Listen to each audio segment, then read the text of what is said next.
Krishna, Hare Krishna, Krishna Krishna, Hare Hare, Hare Rama, Hare Rama, Rama Rama, Hare Hare. Hare Krishna, Krishna Krishna, Hare Hare, Hare Rama, Hare Rama, Rama Rama, Hare Hare.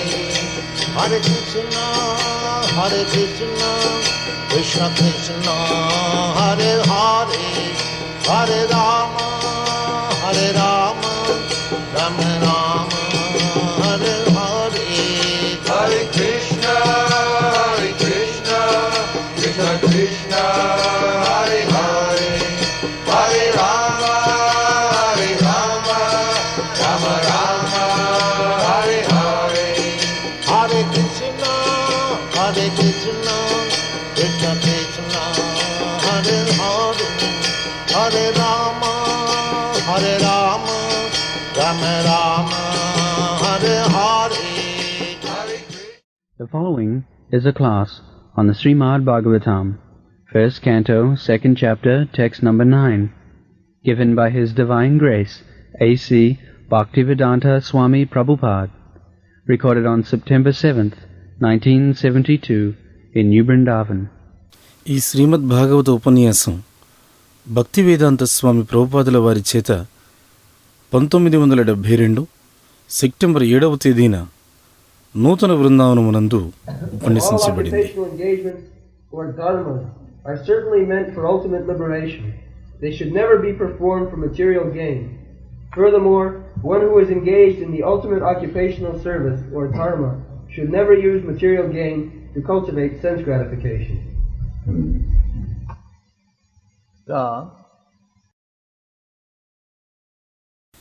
శ్రీమద్ భాగవతము ప్రథమ స్కందము 2వ అధ్యాయము 9వ శ్లోకం.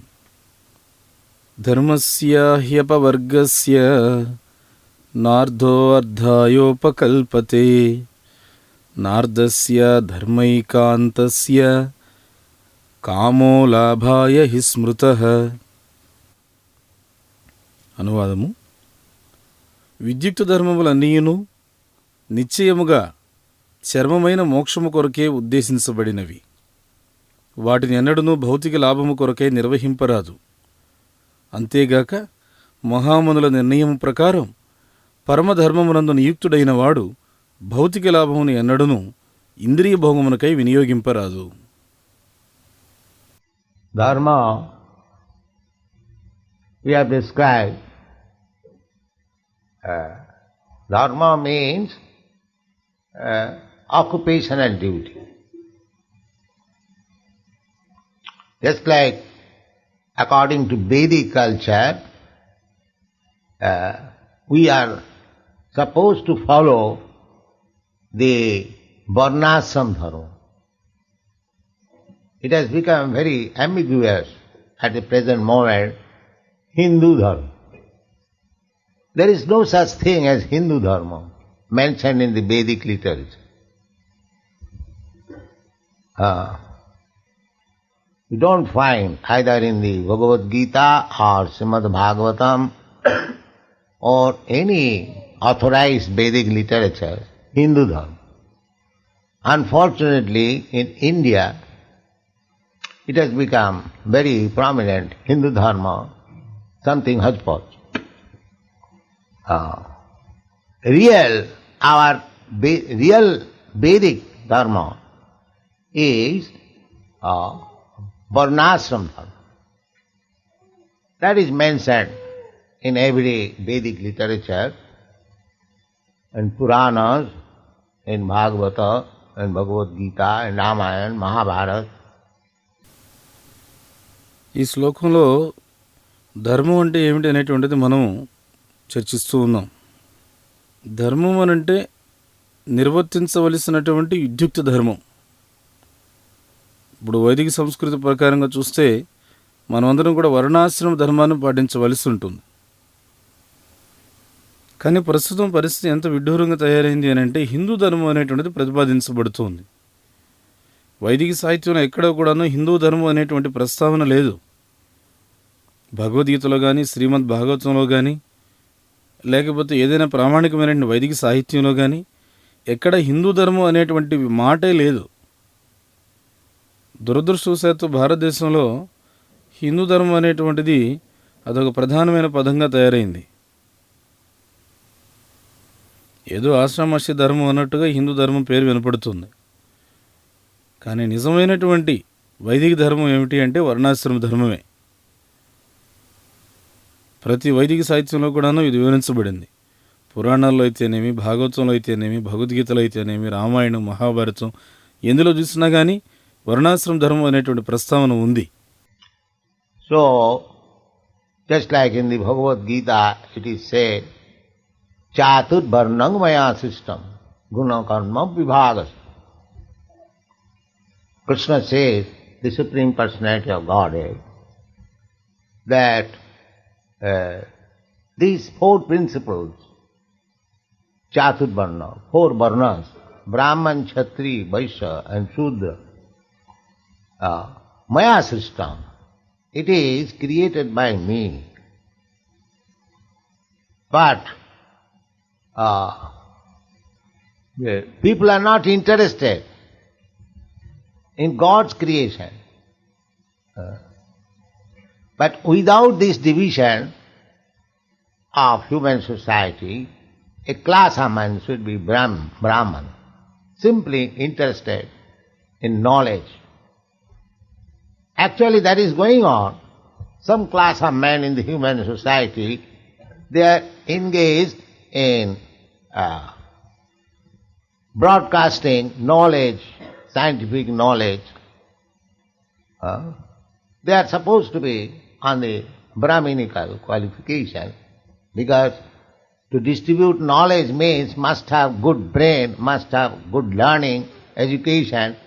Then there is question of distributing knowledge. A fool rascal cannot distribute.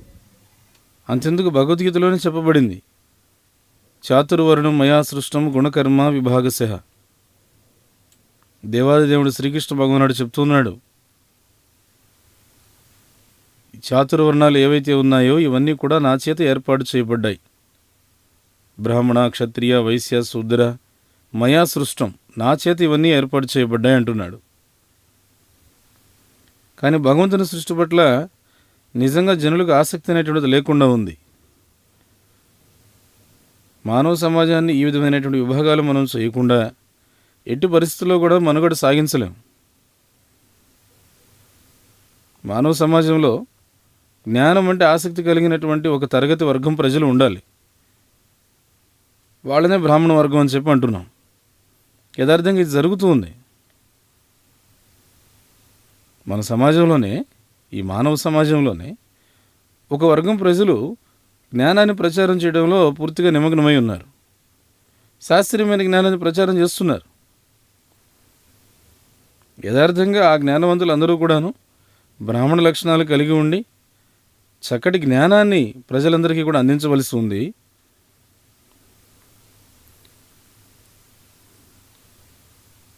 ఎందుకు అనంటే జ్ఞానాన్ని ప్రచారం చేయాలంటే దానికంటూ మంచి విద్య అవసరం, చాలా చక్కటి మేధస్సు అవసరం.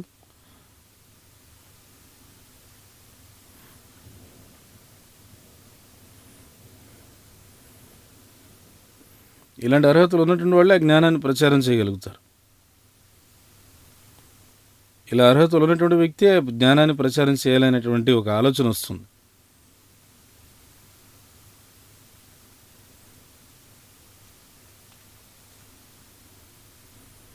అంతేగాని మూర్ఖులు కానీ మూఢులు కానీ వాళ్ళు జ్ఞానాన్ని ప్రచారం చేయలేరు. The next class, the politicians, administrator class, they are under the guidance of the intelligent class. They administer to keep the society in peaceful condition, in order. The next class, Vaishya, the productive class, there must be business, trade, production, agriculture, otherwise how man will live. And the Shudra class, general class, worker class, they have neither brain nor administrative power, nor can produce anything, but they can work under the direction of some higher authority. తర్వాత వర్గం ప్రజలు ఎవరు అని అంటే పరిపాలన విభాగాన్ని చూసుకునేటువంటి వాళ్ళు, రాజకీయ నాయకులు. వాళ్ళందరూ కూడా మేధావర్గంగా పిలువబడేటువంటి ఆ ఉన్నత వర్గం ప్రజల యొక్క మార్గదర్శకత్వంలో ఉంటారు.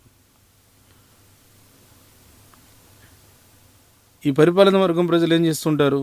సమాజంలో ఉన్న పరిస్థితిని ప్రశాంతంగా చక్కగా ఉంచడానికి తోడ్పడుతూ ఉంటారు. ఆ తర్వాత వర్గం ప్రజలు వైశ్యులు. వీళ్ళందరూ కూడాను ఆహార ధాన్యాలను ఉత్పత్తి చేసేటువంటి వర్గం ప్రజలు. ఖచ్చితంగా వ్యాపారం కానీ, ధాన్యాల ఉత్పత్తి కానీ, వ్యవసాయం కానీ ఇవన్నీ కూడాను మనకు కావలసినవి. ఇవి లేకపోతే మనిషి మనుగడ ఎలా సాగిస్తాడు? ఇక తర్వాత చివరికి శూద్ర వర్గం అనేటువంటిది లేదా శ్రామిక వర్గం అనేటువంటిది ఒకటి ఉంది. వాళ్ళకి ఏ విధమైన మేధస్సు ఉండదు, పరిపాలన చేసే దక్షత ఉండదు, ఆహార ధాన్యాలు ఉత్పత్తి చేసేటువంటి సత్తాను ఉండదు. కానీ వాళ్ళు తమ యొక్క ఉన్నతమైనటువంటి యాజమాన్యం యొక్క దర్శకత్వంలో చెప్పినట్టుగా పని చేసుకోగలుగుతారు. పరిచర్యాత్మకం కర్మ శూద్రకర్మ స్వభావజం. శూద్రులు చేయవలసినటువంటిది ఇది. పరిచర్యాత్మకం కార్యం శూద్రకర్మ స్వభావజం. Shudras. So, here we have discussed that everyone can cultivate his particular type of occupational duty with the aim for attaining ultimate salvation. Because the human life is meant for salvation, to get free from the bondage of repetition of birth, death. But the modern civilized man, or the so-called intellectual class of men, they have no such information. కాబట్టి ఇక్కడ మనం ఏం చర్చిస్తున్నాము అని అంటే ప్రతి ఒక్కడు కూడాను మోక్షాన్ని పొందాలి అనేటువంటి ఒక చిట్ట చివరి లక్ష్యాన్ని పెట్టుకొని తనకంటూ ఒక విద్యుత్ ధర్మాన్ని ఏర్పాటు చేసుకోవాలి అని చెప్తున్నాం. ఎందుకనంటే మానవ జన్మ అనేటువంటిది ఆ మోక్షాన్ని పొందడం కోసం పదే పదే సంభవించే జన్మమృత్యు అనేటువంటి సంసార సాగర బంధనా నుండి విముక్తి పొందడం కోసం ఉద్దేశించబడింది. ఇప్పుడు కనిపించేటువంటి ఈ నాగరిక మానవులు కానీ, ఈ నామమాత్రపు బుద్ధిమంతులు, మేధావి వర్గం కానీ, వీళ్ళందరికీ కూడాను ఈ రకమైన సమాచారం ఏమాత్రం తెలియదు. అందుకని భగవద్గీతలో వీరందరినీ కూడాను మూఢాహ, మాయాపహృత జ్ఞానః అనే పదాలతో సంబోధించారు. Therefore, they have been described in the Bhagavad Gita as mudha maya aparita jnana. Namanga prapadanti mudha duskitina naradhama maya aparita jnana asuri bhavamasrita. Asuri bhav means simply sense gratification. That is asuri bhav. There is no other ambition. So practically, modern society is going on the asuri bhav. They have rejected God consciousness and they are simply interested in sense gratification. Asuri bhavamasri. నమాం దుష్కృతినో మూఢ ప్రపద్యంతే నరాధమ మాయయాపహృత జ్ఞాన ఆసురీం భావం ఆశ్రితాః. ఆసురీభావం అంటే కేవలం ఇంద్రియ తృప్తి కోసమే చేసేటువంటి పని. దీన్ని ఆసురీభావం అని చెప్పన్నారు. ఇంకా వేరే ఇతర ఏ అభిలాష ఉండదు. ప్రస్తుతం చూస్తే అధునాతనమైన సమాజం ఇటువంటి ఆసురీభావం పద్ధతిలోనే వెళ్తుంది. భగవత్ చైతన్యం అనేటువంటిది పూర్తిగా వాళ్ళు విసర్జించేశారు. కేవలం ఇంద్రియ భోగం అనేటువంటి ఒకే ఒక విషయంలో ఆసక్తి కలిగి వెళ్తూ ఉన్నారు. ఆసురీం భావం ఆశ్రితాః. అందుకని ఇంత విద్యాభివృద్ధి, సాంకేతిక పరిజ్ఞానాభివృద్ధి అని చెప్పేసి అనుకుంటున్నాం కానీ, పెద్ద పెద్ద డిగ్రీలు పట్టాలు సాధించామని చెప్పేసి గర్విస్తున్నారు కానీ, భగవద్గీత ఏం చెప్తోంది వీళ్ళ గురించి? మాయాపహృత జ్ఞాన. మాయ అనేటువంటిది వాళ్ళ యొక్క జ్ఞానాన్ని పూర్తిగా హరించి వేసింది. వాళ్ళు పూర్తిగా మాయ చేత హరించబడ్డారు కాబట్టి ఈ నిజమైనటువంటి యథార్థ జ్ఞానం అనేటువంటిది వారి దగ్గర లేకుండా ఉంది. Therefore, in spite of all educational advancement, they are very much proud of having big degrees. But Bhagavad Gita says, Maya aparhita jnana. Maya has taken their knowledge, taken away. They have been stolen because they have no real knowledge. Real knowledge is how to get freedom from repetition of birth and death. They do not believe in the next life. They think simply, big professors have talked, especially in Russia. They think that so long this body is there, you enjoy sense gratification to the utmost, the Charvak theory.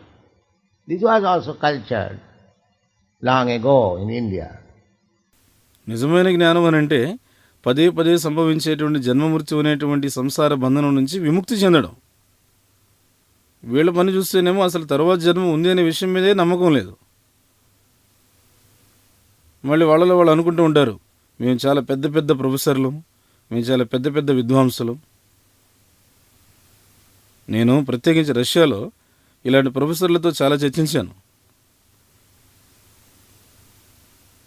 వాళ్ళందరూ ఏమని ఆలోచిస్తారంటే, ఈ శరీరం ఉన్నంత వరకు ఇంద్రియ తృప్తిని ఎంత వీలైతే అంత అధికంగా అనుభవిస్తే సరిపోతుంది అని చెప్తుంటారు.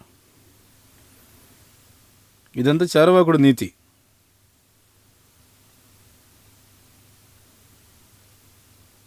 చాలా కాల క్రితం భారతదేశంలో నీ చార్వాకుడి సిద్ధాంతం ఉంది. రీనం కృత్వా ఘృతం పిబేద్ యావత్ జీవేత్ సుఖం జీవేత్ భస్మీభూతస్య దేహస్య కుత పునరాగమన భవేత్. Why you are thinking of next birth? When this body is burnt into ashes, everything is finished. That is Charvak theory, atheistic. That is going on still.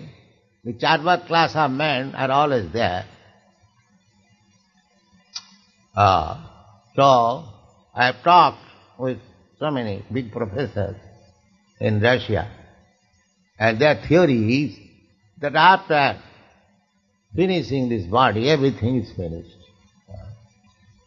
When everything is finished, then why you are working so hard if everything will be finished? That theory is different. That is Asuric theory. Asuric theory. They do not believe in the self, they do not believe in God, they do not believe in the next birth, although these are facts. రుణం కృత్వా ఘృతం పిబేత్ యావజ్జీవేత్ సుఖం జీవేత్ భస్మీభూతస్య దేహస్య కుత పునః ఆగమనో భవేత్. తర్వాత జన్మ గురించి ఎందుకు నువ్వు ఆలోచిస్తున్నావు? ఈ శరీరం అనేటువంటిది కాలి బూడిదైపోయిన తర్వాత అంతా అయిపోతుంది, అంతే. ఇది చార్వాకుడు చెప్పేటువంటి సిద్ధాంతం, అంత నాస్తిక సిద్ధాంతం. ఇప్పటికి కూడా ఇది కొనసాగుతూనే ఉంది.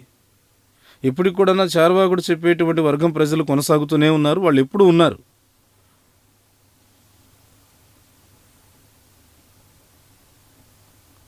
కాబట్టి ఆ రష్యాలో ఉన్నటువంటి పెద్ద ప్రొఫెసర్లతో నేను చాలా విషయాలు మాట్లాడాను. కానీ వాళ్ళు చెప్పే సిద్ధాంతం ఏమిటంటే, ఈ శరీరం అంతమైపోయిన తర్వాత అంతా కూడాను అంతమైపోతుంది కదా అని చెప్పి అంటున్నారు. మరి ఇంకా అంతా కూడా అంతమైపోతుంది ఈ శరీరంతో పాటు అన్నప్పుడు మరి మీరెందుకు అంత కష్టపడి పరిశ్రమ చేస్తున్నారు? ఒకనాటికి అన్నీ అంతమైపోతాయని మీరే అంటున్నప్పుడు ఎందుకు అంత కష్టపడి పని చేస్తున్నారు? మళ్ళీ దానికి వాళ్ళు ఏదో ఒక విభిన్నమైన సిద్ధాంతం చెప్తారు. చెప్పేది ఏమిటంటే అంతా కూడా అసుర సిద్ధాంతం. ఇదంతా ఆత్మ మీద విశ్వాసం లేదు, భగవంతుడి మీద నమ్మకం లేదు, తర్వాత జన్మ ఉంది అనేటువంటి విశ్వాసం లేదు. కానీ ఇవన్నీ కూడా యథార్థ సత్యాలు. Simply a sober brain with cool head one can understand that these are facts. They are taking risk only. Now, by ordinary common sense knowledge, if I say there is no next birth, that is not authoritative. Because authoritative knowledge is, suppose from Bhagavad Gita, next life is accepted. Tatha dehantaram prapti dhirastattva namayati. The beginning of Bhagavad Gita is to teach that soul is eternal, it is migrating from one body to another, so there is next life. That is authoritative knowledge. But if somebody says that there is no birth, that is not authoritative. That is a layman's statement. ఒక ధీరుడైనటువంటి వ్యక్తి ప్రశాంతమైనటువంటి మనసుతో ఆలోచిస్తే ఇవన్నీ కూడా అర్థమవుతాయి. ఎందుకంటే ఇవన్నీ కూడా సత్యాలు. వాళ్ళందరూ కూడా ఊరికిన కష్టాలు కొని తెచ్చుకుంటున్నారు అంతే.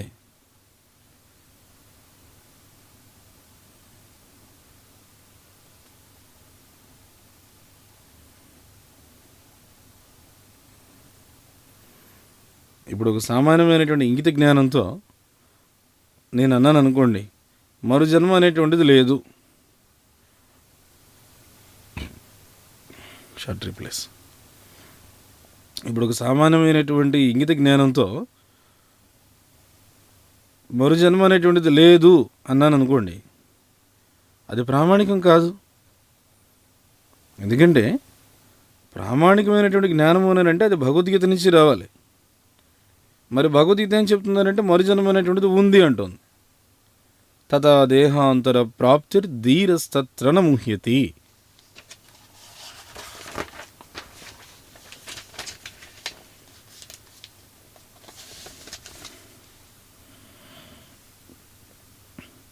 అసలు భగవద్గీత అనేటువంటిది ఎలా ప్రారంభమవుతుంది అని అంటే, ఆత్మ అనేటువంటిది శాశ్వతం. ఈ ఆత్మ అనేటువంటిది ఒక శరీరం నుంచి ఇంకొక శరీరానికి వలస వెళుతుంది, దానివల్ల ఈ జన్మ తర్వాత మరు జన్మ అనేది సంభవిస్తుంది అని ఇలా మొదలవుతుంది. మరి ఇది ప్రామాణికమైనటువంటి జ్ఞానం. అంచేత ఎవరైనా వచ్చేసి ఊరికినే మరు జన్మ అనేటువంటిదే లేదు అని అంటే అది ప్రామాణికమైంది కాదు. అదేమవుతుందంటే ఊరికి ఒక అవిటివాడు చెప్పేటువంటి వాక్యం అవుతుంది.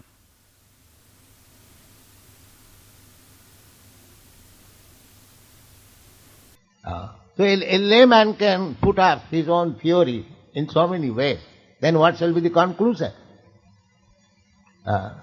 The conclusion should be to take authoritative knowledge from authorities, one who is beyond the four defects of common man, one who does not make any mistake, one who is not illusion, one who does not cheat, and one whose senses are perfect. But we are devoid of all these qualifications. We commit mistake, we are illusion, we cheat, and at the same time our senses are imperfect. So how we can give by speculation perfect knowledge? That is not possible.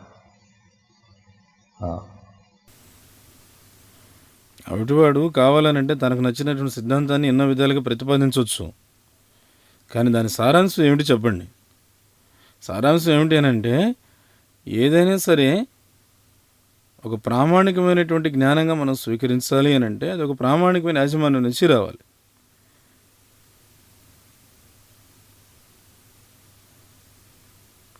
ఎవరా ప్రామాణికమైన యాజమాన్యము అని అంటే, సామాన్యమైన మనుషులు ఉండేటువంటి 4 లోపాలకు ఎవరైతే అతీతులై ఉంటారో వాళ్ళని ప్రామాణిక యాజమాన్యం అని చెప్పి అంటాం. అంటే వాళ్ళు ఎలా ఉండాలి? ఏ విధమైన తప్పిదము చేయకూడదు, మాయకు వశ్యం కాకూడదు, మోసపూరితమైన గుణం ఉండకూడదు, ఇంద్రియాలు పరిపూర్ణంగా ఉండాలి. మన పరిస్థితి చూస్తే ఈ లక్షణాలన్నిటికీ కూడా మనం పూర్తిగా దూరంగా ఉన్నాం. ఎందుకంటే మనం తప్పులు చేస్తాం, మాయకు వశమవుతాం, మోసపూరితమైన మనస్తత్వం ఉంది. ఇవన్నీ కాకుండా అదే సమయంలో మనకు అపరిపూర్ణ ఇంద్రియాలు ఉన్నాయి. అలాంటి మనము మానసికమైన కల్పనల చేత పరిపూర్ణమైన జ్ఞానాన్ని ఏ విధంగా ఇవ్వగలుగుతాం? అది సాధ్యం కాదు. Therefore, our principle, Vedic principle, is to receive knowledge from the perfect. So-called scientists, so-called philosophers, because basically they are imperfect how they can give you perspective? They can speak something, perhaps it is like that, maybe like that, perhaps it was like that, all their theories are like that. But actual fact is different. Actual fact we get from the Supreme Person Krishna, that dehantaram prapti, tatha dehantaram prapti, dhirastatva mahinamaya. అంచేత మన సూత్రం ఏమిటనంటే వైదిక సూత్రం. పరిపూర్ణమైనటువంటి ఆధారాల నుంచి జ్ఞానాన్ని స్వీకరించాలి. ఈ నామమాత్రపు శాస్త్రవేత్తలు, నామమాత్రపు తత్వవేత్తలు వీళ్ళందరూ ఉన్నారే, చెప్పాలంటే ప్రాథమికంగా అందరూ కూడాను అపరిపూర్ణులే. మరి అలాంటి వాళ్ళు పరిపూర్ణమైన విషయాలు ఎలా చెప్పగలుగుతారు? కావాలంటే ఏదో ఒకటి మాట్లాడమంటే మాట్లాడతారు. అది అలా అయ్యుండవచ్చు, ఇది ఇలా అయ్యుండవచ్చు, బహుశా అది ఎలా జరిగి ఉండవచ్చు, ఇది ఎలా ఊహించుకోవచ్చు. చెప్పే సిద్ధాంతాలన్నీ అలానే ఉంటాయి. కానీ యథార్థం అనేటువంటిది మాత్రం విభిన్నంగా ఉంటుంది. యథార్థ సత్యం అనేటువంటిది పరమపురుషుడి నుంచి, కృష్ణుడి నుంచి మనం స్వీకరించాలి. ఏమిటా సత్యం? తదా దేహాంతర ప్రాప్తి ధీరస్థ తృణముహ్యతి. Dhira, one is sober. There are two classes of men, Dhira and Adhira.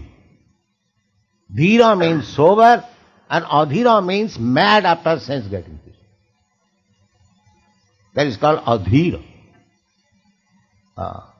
So our Krishna Consciousness movement is so nice, Dhira Dhira. What is that? Krishna Kirtana Gana Nartana Paro Premamritamani Dhira Dhira Priya. Dhira Dhira Priya. It is pleasing both to the Dhira and the Adhira. ధీర అంటే ధైర్యవంతుడు అని చెప్పే అర్థం. సమాజంలో రెండు రకాలైనటువంటి వాళ్ళు ఉన్నారు, ధీర అధీర. ధీర అంటే ధైర్యవంతుడు, అధీర అనంటే ఎప్పుడు ఇంద్రియ తృప్తి కోసం ప్రాకులాడేవాడు. కానీ మా కృష్ణ చైతన్యోద్యమం అనేటువంటిది ఎంత చక్కనిదయ్యా అంటే ధీర అధీర ఇద్దరికీ కూడాను నచ్చుతుంది. ఆ కీర్తన ఏమిటి? కృష్ణ కీర్తన గాన నర్తన పరౌ ప్రేమామృతాంభౌనిధి ధీరాధీర జనప్రియో. ధీరులకు అధీరులకు ఇద్దరికీ కూడాను ఎంతో ఆహ్లాదాన్ని కలిగిస్తుంది. Those who are sober, they will understand how great this movement is. And even those who are adhira, they will also appreciate, because our program is very nice. Come here, chant Hare Krishna, dance and take prasad. Who will not accept this? And actually, everyone is liking, all right, let us go to the society, chant for some time, dance and take prasadam. And gradually he becomes spiritualized, then appreciates, then he becomes a member. So it is pleasing for the adhira also. ఎవరైతే ధీరులు ఉన్నారో వాళ్ళు ఈ కృష్ణ చైతన్యోద్యమం అనేటువంటి ఎంత గొప్పదో అర్థం చేసుకుంటారు. ఎవరైతే అధీరులు ఉన్నారో వాళ్ళు మన కార్యక్రమం అనేటువంటిది ఎంతో చక్కనిది అని చెప్పేసి అభినందిస్తారు. దయచేసి రండి, హరే కృష్ణ మంత్రం జపించండి, నృత్యం చేయండి, ప్రసాదం తీసుకోండి అని మనం చెప్తూ ఉంటాం కదా. దీన్ని అంగీకరిస్తున్న వారు ఎవరుంటారు? యథార్థం ఏమిటంటే ప్రతి ఒక్కరూ కూడా దీన్ని ఇష్టపడతారు. సరే, మనం ఆ సంస్థ దగ్గరికి వెళ్దాం పదండి, కాసేపు కీర్తన చేద్దాము, నాట్యం చేద్దాము, తర్వాత ప్రసాదం తీసుకొద్దాం పదండి అని చెప్పి భావిస్తూ ఉంటారు. అలా చేయడం వల్ల క్రమేపీ వాళ్ళు ఆధ్యాత్మీకరించబడి ఆ తర్వాత అభినందించి ఆ తర్వాత మనకు ఒక సభ్యుడిగా తయారవుతాడు.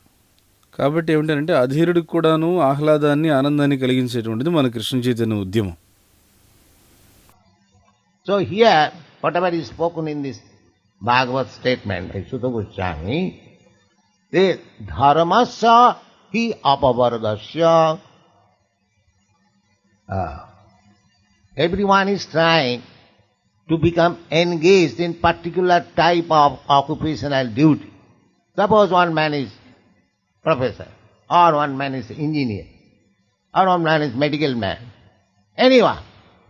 Everyone has to do work for livelihood. That's a fact. You cannot live in this material world without working. కాబట్టి శ్రీమద్ భాగవతంలో సూత గోస్వామి చెప్పినటువంటి ఈ వాక్యం ఏదైతే ఉందో, ధర్మస్య హి అపవర్గస్య, ఇందులో చాలా యథార్థం ఉంది. అదేమిటి అని అంటే, ప్రతి ఒక్కరూ కూడాను ఒకానొక విధమైనటువంటి విద్యుత్ ధర్మంలో నిమగ్నం కావడానికి ప్రయత్నిస్తూ ఉంటాడు. ఉదాహరణకు ఒక వ్యక్తి ఉన్నాడు అనుకోండి, ఒక ఉపాధ్యాయుడిగా ఉండాలనుకుంటాడు. ఇంకొక వ్యక్తి ఇంజనీర్గా ఉండాలనుకుంటాడు. ఇంకొక వ్యక్తి వైద్యుడిగా ఉండాలనుకుంటాడు. కానీ ప్రతి ఒక్కడు కూడాను తన జీవనోపాధి కోసం అని చెప్పి ఖచ్చితంగా పని చేయవలసే ఉంటుంది. అది సత్యం కూడాను. ఈ భౌతిక ప్రపంచంలో పని పాట అనేది లేకుండా ఎవరూ కూడాను ఉండలేరు. In the Bhagavad Gita, Krishna advised Arjuna that you have to work. Without working, you cannot to keep yourself, your life and soul and body together. You have to work. Sharira jatra api na prasiddha. Sharira jatra. So you have to work. Krishna never said. Krishna is Arjuna is a great devotee of Krishna. Just imagine, he is talking personally with Krishna, and Krishna is personally helping. How much exalted he is. But still Krishna is advising him to work. Krishna never said, Arjuna, you need not fight. You sit down silently. I shall. భగవద్గీతలో కృష్ణుడు ఏమైనా అర్జునుడికి ఉపదేశిస్తున్నాడు అంటే, అర్జున, నీవు కర్మ చేయవలసిందే. కర్మ చేయకుండా ఎవరూ కూడా ఉండలేరు. దీని అర్థం ఏమిటంటే, నేను చెప్పేది, నీవు నిన్ను నీ శరీరాన్ని కలిపి ఉంచడం కోసం అని చెప్పి ఖచ్చితంగా పని చేయవలసిందే. జీవనోపాధి కోసం ప్రతి ఒక్కడు పని చేయవలసిందే. శరీరయాత్రాపి నా ప్రసిద్ధేత్. శరీరయాత్ర, ఈ శరీరం అనేటువంటిది జీవుడితో కలిసి ఉండడం కోసం అని చెప్పి మనం అందరం కూడాను పని చేయవలసే ఉంటుంది.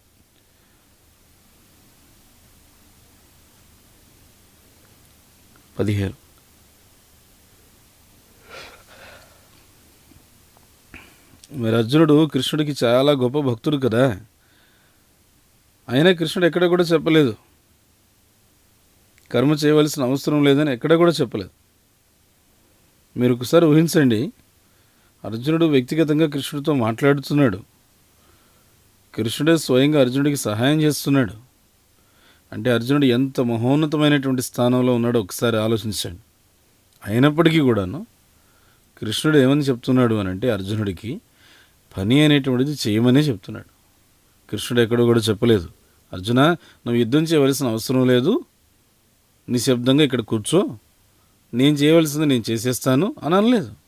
Actually he was doing everything. At last he said, Nimitta Mukta Prabhu. You are simply instrumental, I am doing everything. So Krishna does for the devotee everything.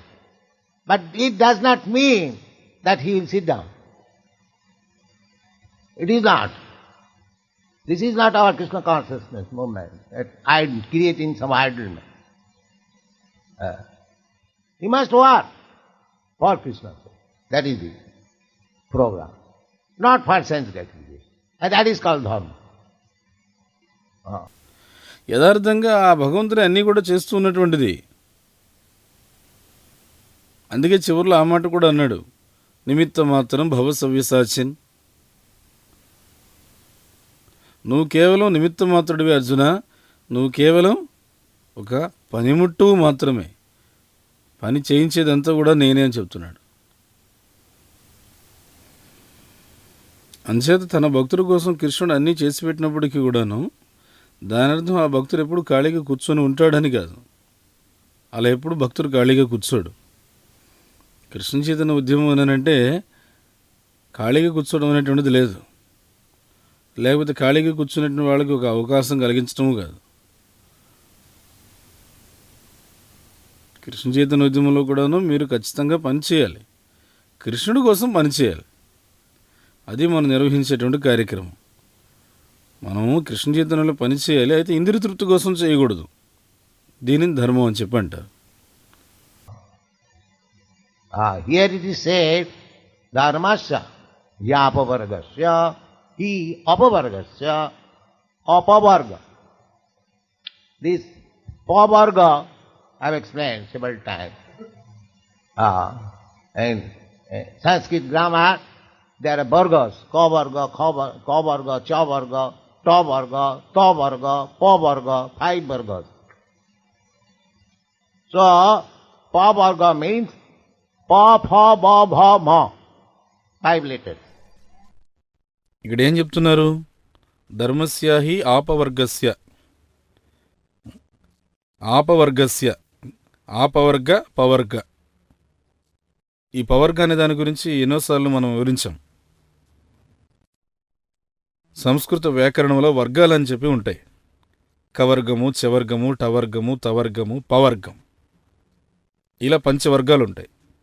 ఇందులో పవర్గం అంటే పాభ బాభ మా, ఈ 5 అక్షరాలని కలిపి పవర్గం అని చెప్పంటారు.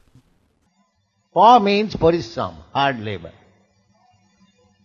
And pha means foaming, because when you work very hard, from your mouth some foam comes out. Sometimes we see in the body of the horse or any animal. Pa, pha, ba. Ba means bathata, frustration. In spite of working very hard, there is frustration in this material world. Pa, pha, ba. Ba. Ba means bhaya, fearfulness.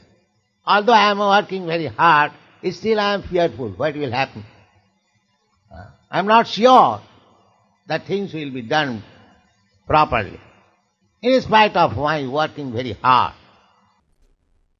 పా అంటే పరిశ్రమ, విపరీతమైనటువంటి పరిశ్రమ. ఫ అంటే పూర్తిగా ఆయాసపడి నురగలు కక్కడం. ఎందుకంటే మనం ఎప్పుడైనా సరే తీవ్రంగా కష్టపడి పనిచేస్తామనుకోండి, నోట్లో నుంచి మనకి చొంగ అనేటువంటిది వస్తూ ఉంటుంది. అదే పశువులకైతే నురగలు వస్తూ ఉంటాయి. కొన్నిసార్లు మనము గుర్రం కానీ ఇంకా ఇతరత్ర అలాంటి జంతువుల్లో కానీ మనం ఈ విషయాన్ని చూడొచ్చు. పా ప అంటే అర్థం ఇది. బా అంటే వ్యాత్యర్థ, విసిగి వేసారిపోవడం అని అర్థం. ఇంత కష్టపడి మనం తీవ్రంగా పరిశ్రమ చేసినప్పటికీ కూడా ఈ భౌతిక ప్రపంచంలో ప్రతి ఒక్కడు కూడా విసిగి వేసారిపోతూ ఉన్నాడు. పా ప బ భ, 4వ అక్షరం భ. భ అంటే భయం. నేను ఇంత తీవ్రంగా కష్టపడి పరిశ్రమ చేస్తున్నప్పటికీ కూడా ఏం జరుగుతుందో అని చెప్పి నాకు భయం వెంటాడుతోంది. నేను ఇంత కష్టపడినప్పటికి కూడా నేను చేసినటువంటి పనుల యొక్క ఫలితాలు సక్రమంగా వస్తాయో లేదో అనేటువంటి భయం నాకుంది. Pa, pha, ba, bha and ma. Ma means mrityu, death.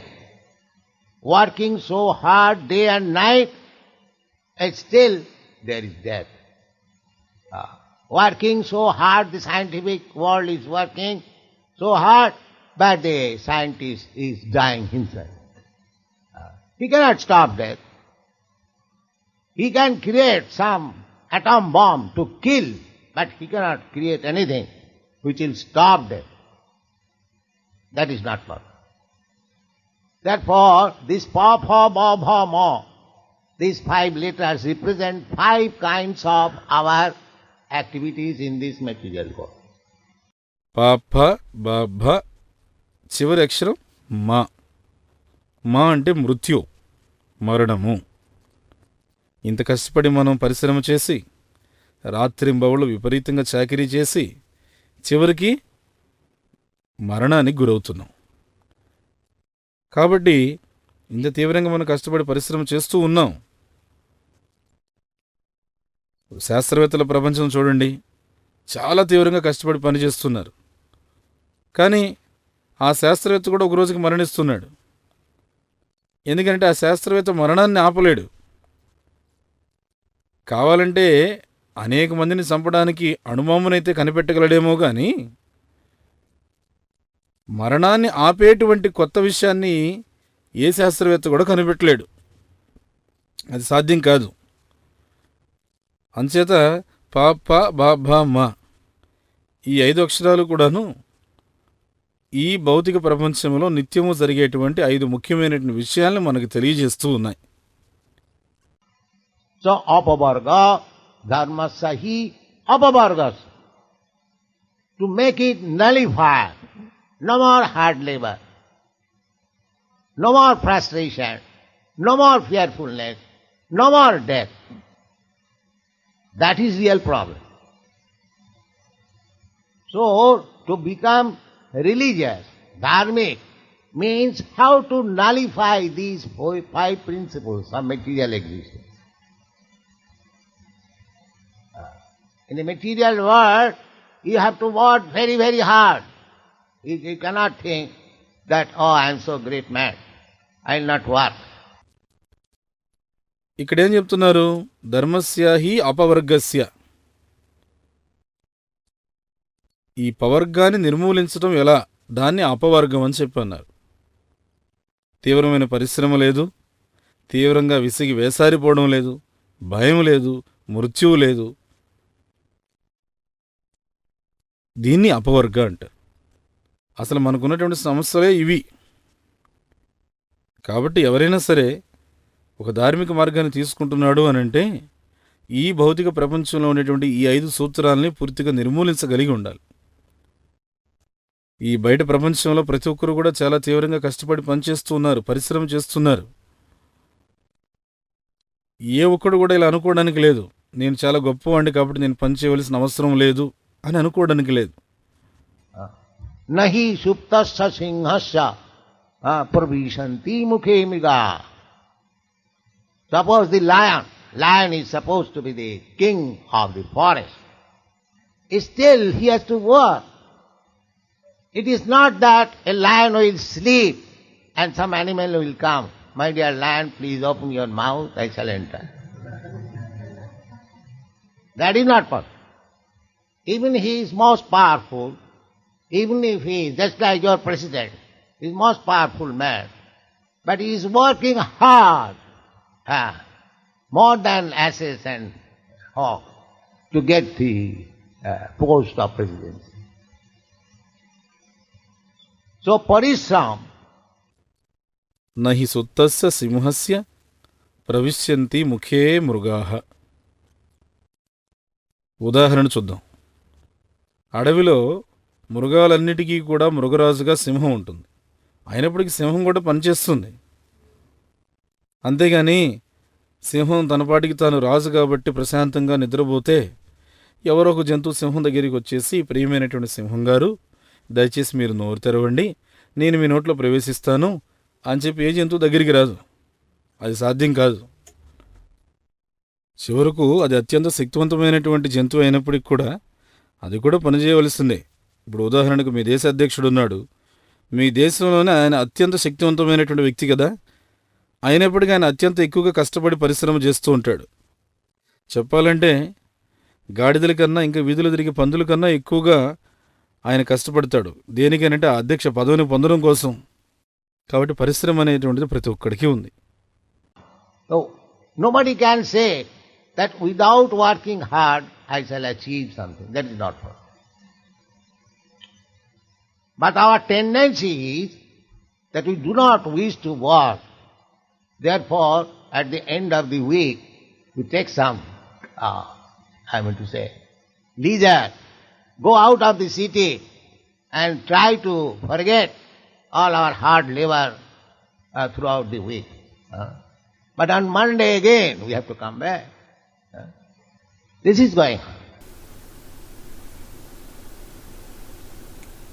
కాబట్టి ఎవరు చెప్పడానికి లేదు నేనేం పని పాట చేయకుండా ఏదో ఒకటి సాధిస్తాను అని చెప్పి. అది సాధ్యం కూడా కాదు. కానీ మనందరికీ ఉన్నటువంటి ఉద్దేశం ఎలా ఉంటుంది అని అంటే, పని చేయకూడదనే కోరుకుంటాం. అందుకనే వారమంతా పనిచేసిన తర్వాత వారాంతంలో ఖచ్చితంగా సెలవు తీసుకోవాలని చెప్పి అనుకుంటాం. సెలవు తీసుకొని ఊరు బయటికి వెళ్ళిపోవడము, ఊరు బయటికి వెళ్ళిపోయి ఆ వారమంతా చేసినటువంటి కష్టాన్ని మర్చిపోవడము మనం చేస్తూ ఉంటాం. మళ్ళీ సోమవారం మొదలవగానే మళ్ళీ పనిలోకి మనం తిరిగి రావాల్సిందే. ఇది ఇలా కొనసాగుతూనే ఉంది. Nobody actually, because a living entity by nature, being part and parcel of God, he wants also enjoy life without work. That is his tendency. Just like Krishna. Krishna is enjoying with gopis, with Radharani, but he is not working. He hasn't got to work. We don't hear from Bhagavatam or any Vedic literature that Krishna has a great factory and he has to go office at 10 o'clock and then bring money and they enjoy with Radharani. No. We don't want that such kind of rascal God.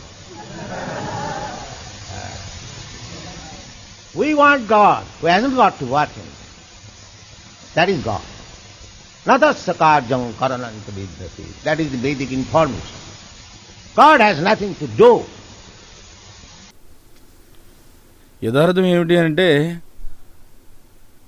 జీవుడు అనేటువంటి వాడు స్వభావ సిద్ధంగా భగవంతుని యొక్క అంశ కాబట్టి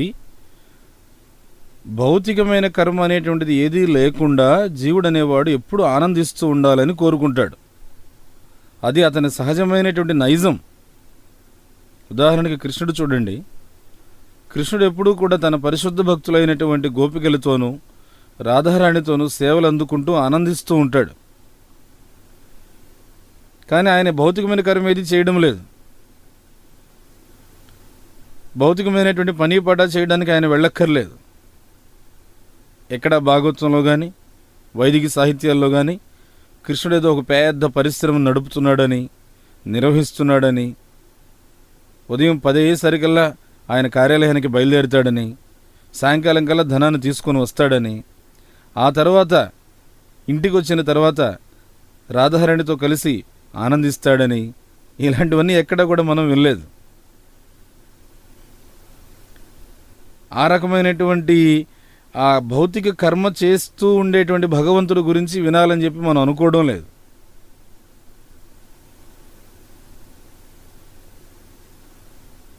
అలా భౌతికమైన కర్మ చేసేటువంటి మూర్ఖపు భగవంతుని గురించి మనం ఎంతమాత్రం కూడా వినాలని కోరుకోవడం లేదు. మనం ఎటువంటి భగవంతుడి గురించి వినాలని కోరుకుంటున్నామనంటే, ఏ రకమైన భౌతిక కర్మ కూడా చేయవలసిన అవసరం లేనటువంటి భగవంతుడి గురించి వినాలనుకుంటున్నాం.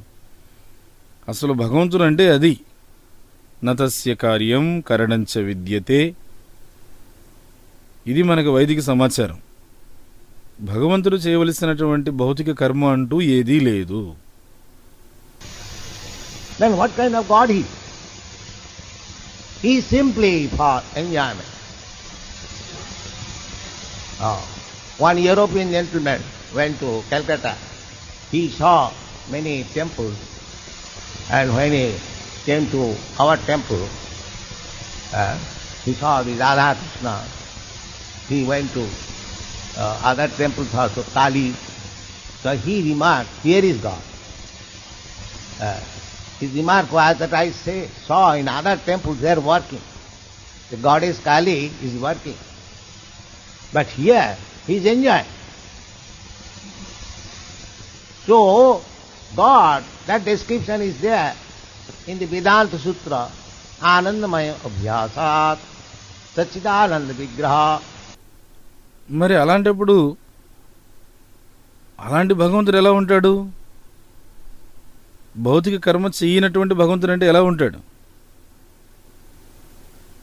అంటే భగవంతుడు ఎప్పుడు కూడా సర్వదా ఆనందంలో మునిగి తేలుతూ ఉంటాడు. ఐరోపా దేశం నుంచి ఒక పెద్ద మనిషి కలకత్తా వచ్చాట. చాలా మందిరాలు చూశాడు. ఎప్పుడైతే అతను మణిమందిరాన్ని చూశాడో ఆ మందిరంలో రాధాకృష్ణులను చూశాడు. తర్వాత వేరే మందిరాలకు వెళ్ళాడు, అక్కడ కూడా కాళీమాతను చూశాడు. అప్పుడు అతనే తనకున్న అవగాహనతో ఒక మాట అన్నాడు. ఏమన్నాడు అనంటే, ఇదిగో ఇక్కడ భగవంతుడు ఉన్నాడు అని చెప్పి అన్నాడు. రాధాకృష్ణులు చూడగానే అతనికి అలా అనాలనిపించింది. అతను చెప్పే విషయం ఏంటంటే, ఎన్నో మందిరాలు చూశాను, కానీ అన్ని మందిరాల్లో కూడాను ఉన్నటువంటి దేవతామూర్తులు ఏదో ఒక పని చేస్తున్నారు. కాళీమాత కూడాను ఏదో ఒక పని చేస్తూ ఉంది. కానీ ఇక్కడ ఈ మందిరంలో ఉండేటువంటి రాధాకృష్ణులు, ఈ కృష్ణుడు మాత్రము కేవలం ఆనందిస్తూ ఉన్నాడు. కాబట్టి భగవంతుడు అని అంటే ఇది వర్ణన. అందుకనే వేదాంత సూత్రం చెప్తూ ఉంది, ఆనందమయోభ్యాసాద్ సచ్చిదానంద విగ్రహ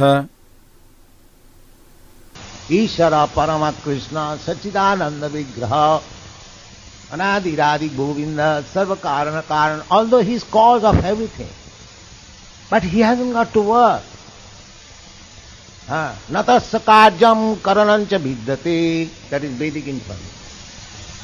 In the Upanishad you find he has nothing to do. Natasya karyam karanam cha vidyate natasya sama odikascha dishyate.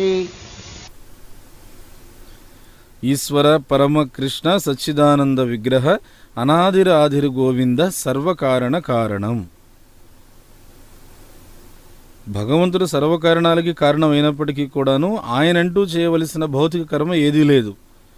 నతస్య కార్యం కరణంచ విద్యతే. ఇది వైదిక సమాచారం. అందుకే ఉపనిషత్తుల్లో మీరు చూస్తే తెలుస్తుంది, భగవంతుడు చేయవలసిన కర్మ అంటూ ఏదీ లేదని ఉపనిషత్తు చెప్తుంది. నతస్య కార్యం కరణంచ విద్యతే నతస్సమస్యాభ్యధికస్య దృశ్యతే. We do not find anyone equal to him or greater than him. That is God. That God is great. Great means nobody should be greater than him. And God says in the Bhagavad Gita, Matya parataram nanya kinchid asti dhananjaya. There is no other superior authority than me.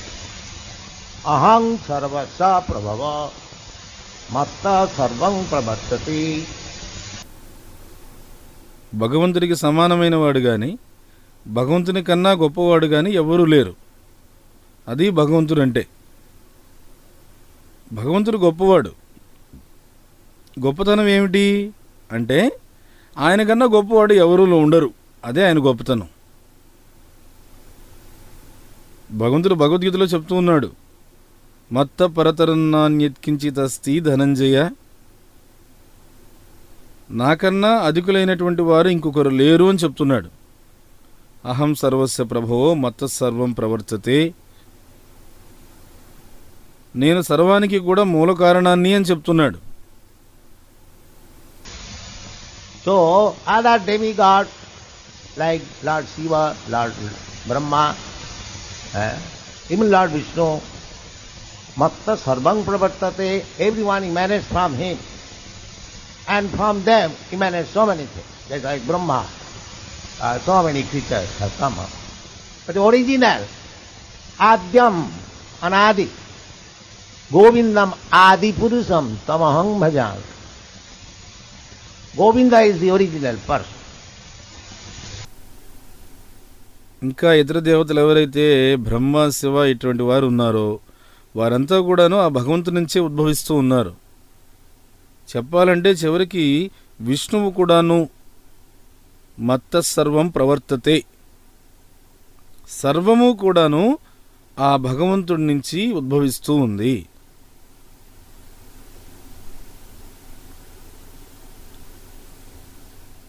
ఆ తర్వాత భగవంతుడి నుంచి ఉద్భవించినటువంటి ఆ బ్రహ్మ శివ ఇటువంటి వారి ద్వారా మిగతా సర్వము కూడా ఉద్భవిస్తూ ఉంది. ఉదాహరణకు బ్రహ్మదేవుడు ఉన్నాడు. ఎన్నెన్నో జీవులు ఆయన నుంచి ఉద్భవిస్తూ ఉన్నాయి. కానీ ఆయనకు ఆది ఎవరు? ఆద్యం అనాది. కాబట్టి ఆ బ్రహ్మదేవుడు ఎంతోమంది జీవులకు ఆది అయి ఉన్నాడు. ఆ బ్రహ్మదేవుడికి ఆది ఎవరు అనంటే గోవిందం ఆది పురుషం తమహం భజామి. గోవిందుడు ఆది పురుషుడు. So he hasn't got to do anything. Natasya karyam karanancha vidyate. He has no duty. He hasn't got to go to office 50 miles off with a motor car running at 70 miles speed and there is some accident, finish. He hasn't got to do that. Although he runs quicker than anyone. Just like in the Bhagavad Gita, it is said that patram puspam phalam tuyam jomi bhaktya prajachati tadaham asnami prajitatmana. కాబట్టి భగవంతుడు చేయవలసిన కర్మ అంటూ ఏదీ లేదు. నతస్య కార్యం కరణంచ విద్యతే. ఆయనకంటూ చేయవలసిన బాధ్యత ఏదీ లేదు. రోజు ఉదయాన్నే కార్యాలయానికి వెళ్ళాలి, అది 50 కిలోమీటర్ల దూరం ప్రయాణించాలి, వాహనంలో ప్రయాణించాలి, ఆ వాహనాన్ని 70 మైళ్ళ వేగంతో నడపాలి, ఇంతలో మళ్ళీ ఏదో ప్రమాదం జరగాలి, అంతా అయిపోవాలి. ఇలాంటివంతా భగవంతునికి లేవు. ఈ రకమైన భౌతిక కర్మ చేయవలసినటువంటి అవసరమే భగవంతునికి లేదు. ఆయన అందరికన్నా కూడాను వేగంగా పయనించగలడు. అయినప్పటికీ ఆయన చేయవలసిన భౌతిక కర్మ ఏదీ లేదు. అందుకే భగవద్గీతలో చెప్తూ ఉంటారు, పత్రం పుష్పం ఫలంతోయం యోమే భక్త ప్రయచ్యతి తదహం భక్త్యుపహృతం అస్నామి ప్రయతాత్మనః. So Krishna is situated in the spiritual world, Goloka eva nivasati akhilatma bhuto. But we are trying to offer him some food stuff as far as possible with the whole hand and friend. Krishna is eating, although he is far away. కృష్ణుడేమో ఎక్కడో ఆధ్యాత్మిక జగత్తులో ఉన్నాడు. గోలోక ఏవ నివసత్యఖిలాత్మ భూతః. కానీ మనం ఇక్కడ ఉండి ఆయనకు ఏదో కాస్త నైవేద్యాన్ని, ఆహారాన్ని పెడుతున్నాం. ఏదో మనకున్నటువంటి భక్తి విశ్వాసాల కొద్దీ మనం కాస్త నైవేద్యం పెడుతున్నాం. కృష్ణుడు దాన్ని స్వీకరిస్తున్నాడు. ఎక్కడో సుదూరమైనటువంటి ఆధ్యాత్మిక జగత్తులో ఉండి కూడాను ఇక్కడ మనం అర్పిస్తున్న నైవేద్యాన్ని కృష్ణుడు స్వీకరిస్తున్నాడు. ఇది భగవంతుని యొక్క విశిష్టమైనటువంటి స్థితి. At least he hasn't got to work. He hasn't got to take the trouble to come. He is already here. Although Goloka eva nivasati akhilatma bhuta. Although he is in the Goloka, it is not that Krishna has gone somewhere, taken incarnation, therefore Goloka is vacant. No. In Goloka also he is there, and he is there everywhere. Annantarastham paramanachyantarastham. So this is God. మనం నైవేద్యం పెట్టాం కదా అని చెప్పేసి ఆయన అక్కడి నుంచి ఎంతో కష్టం తీసుకొని ఇక్కడికి రావాల్సిన అవసరం లేదు. ఆ రకమైన కర్మ చేయవలసిన అవసరం ఆయనకి లేదు. ఆయన ఇక్కడ కూడా ఉన్నాడు. గోలోక వృందావనంలో ఉన్నప్పటికీ కూడాను గోలోక ఏవ నివసత్యఖిలాత్మ భూతో, అదే భగవంతుడు గోలోకంలో ఉన్నప్పటికీ కూడా ఇక్కడ కూడా ఉన్నాడు. అంతేగాని కృష్ణుడు ఎక్కడికో వెళ్ళిపోయాడు కాబట్టి, ఎక్కడ అవతారం తీసుకోవడానికి ఆయన వెళ్ళిపోయాడు కాబట్టి గోలోకం అంతా ఖాళీ అయిపోయింది అనేది కాదు. అలా జరగదు. గోలోకంలోనూ ఆయన ఉన్నాడు, ఇక్కడ ఉన్నాడు, అంతటా ఉన్నాడు. అండాంతరస్థ పరమాణు చయాంతరస్థం. ఇది భగవంతుడంటే. So, as God hasn't got to do anything, we being Krishna's part and parcel, we have got that tendency that we don't want to do anything, but we want to enjoy. Because you are part and parcel. The same quality is there. But we have fallen under certain condition that we have to work. కాబట్టి భగవంతుడు చేయవలసినటువంటి కర్మ అంటూ ఏది లేదు. మరి ఆ భగవంతుడైన కృష్ణుని యొక్క అంశలుగా జీవులమైన మనకు కూడాను అదే రకమైనటువంటి భావన ఉంది. కర్మ అనేటువంటిది చేయడానికి మనం కూడా ఇష్టపడం. మనం కూడా ఎప్పుడు ఆనందిస్తూ ఉంటే బాగుంటుంది అనుకుంటాం. ఎందుకనంటే నువ్వు భగవంతుని యొక్క అంశవు గనుక ఆ భగవంతునికి ఉన్నటువంటి లక్షణమే నీకు కూడా ఆపాదించబడుతూ ఉంది. కానీ మనము కొన్ని రకాలైనటువంటి పతన పరిస్థితుల్లో ఉన్నాము కనుక మనం ఖచ్చితంగా పని చేయవలసిందే. అది మన పరిస్థితి.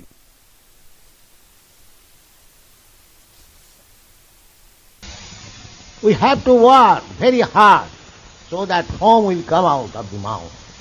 And still you are not assured success, always fearful. And after all, working hard like this, we die. This is our position. మనం బాగా కష్టపడి పని చేయవలసిందే. బాగా కష్టపడి చివరికి నోటి నుంచి నొరుగు కక్కాల్సిందే. అంటే అంతగా మనం ప్రయాసపడవలసిందే. అంత ప్రయాసపడినా కానీ మనకి విజయం దక్కుతుంది అనేటువంటి నమ్మకం లేదు. ఎప్పుడు భయం అనేటువంటిది ఉంటుంది. ఇవన్నీ దాటిన తర్వాత, ఇంత కష్టపడి పని చేసిన తర్వాత చివరికి ఒకరోజు చనిపోతాం. ఇది మన పరిస్థితి. The dharma means to accept any kind of religion or faith means to nullify these 5 kinds of vargas. Hard work, foaming, fearfulness, frustration, and ultimately death. That is the purpose of dharma. Dharma hi apavargasya. కాబట్టి ధర్మం అంటే అర్థం ఏమిటనంటే, మీరు కావాలంటే ఏ రకమైనటువంటి మత ధర్మానైనా స్వీకరించండి, ఏ రకమైనటువంటి మత విశ్వాసానైనా సరే మీరు గ్రహించండి. కానీ చివరికి మీరు స్వీకరించే మత ధర్మం ఎలా ఉండాలి అంటే, ఈ 5 రకాలైనటువంటి ఏవైతే పవర్గం అని చెప్తున్నానో వాటి నుండి బయటపడవేసే విధంగా ఉండాలి. పవర్గాన్ని నిర్మూలించాలి. ఏమిటి 5 విషయాలు? తీవ్రమైన పరిశ్రమ, ఆ తర్వాత దానివల్ల వచ్చేటువంటి ప్రయాస, తర్వాత భయము, విసికి వేసారిపోవడము, చివరికి మరణం. ఈ 5 విషయాల నుంచి బయటపడవేసేదే నిజమైనటువంటి ధర్మం. అసలు ధర్మం యొక్క అసలైన ప్రయోజనం అది. అందుకే అన్నారు ధర్మస్య హి అపవర్గస్య అన్నారు. Dharmasya hi apavargasya. To become religious means how to counteract these 5 principles. That is dharma.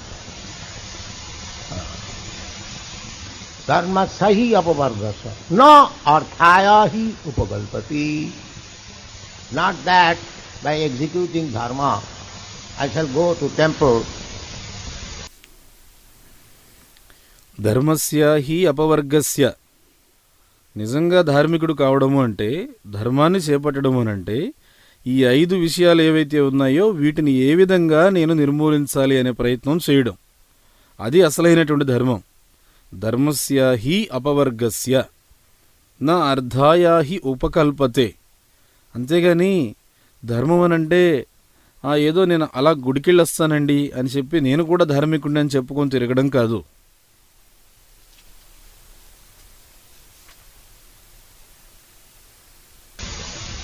Everywhere the Christians go to church to get their bread.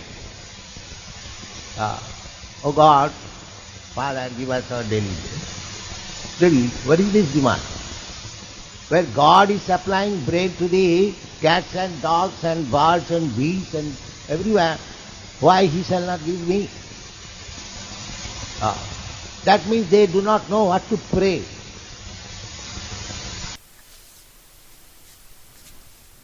ప్రతి చోట కూడా చూడండి ఇదే రకమైన తంతు జరుగుతుంది. క్రైస్తవులు ఉన్నారు, చర్చికి వెళ్తారు. ఓ భగవంతుడా ప్రభువా, ప్రియమైన తండ్రి, నాకు రోజువారీ ఆహారాన్ని ప్రసాదించు అని చెప్పంటారు. అదేమిటి? ఇదే రకమైనటువంటి కోరిక. భగవంతుడు చివరికి పిల్లులకు, కుక్కలకు, పక్షులకు, చివరికి క్రిమి కీటకాదులకు కూడా ఆహారాన్ని సరఫరా చేస్తున్నాడు ఈ సృష్టిలో. అలాంటప్పుడు నాకెందుకు ఇవ్వడు? దీని అర్థం ఏమిటనంటే, యథార్థంగా భగవంతుని ఏమని ప్రార్థించాలనేటువంటిది మనకు తెలియడంలే.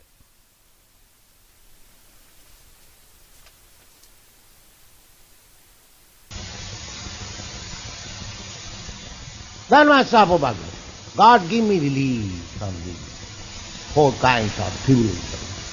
That should be prayed.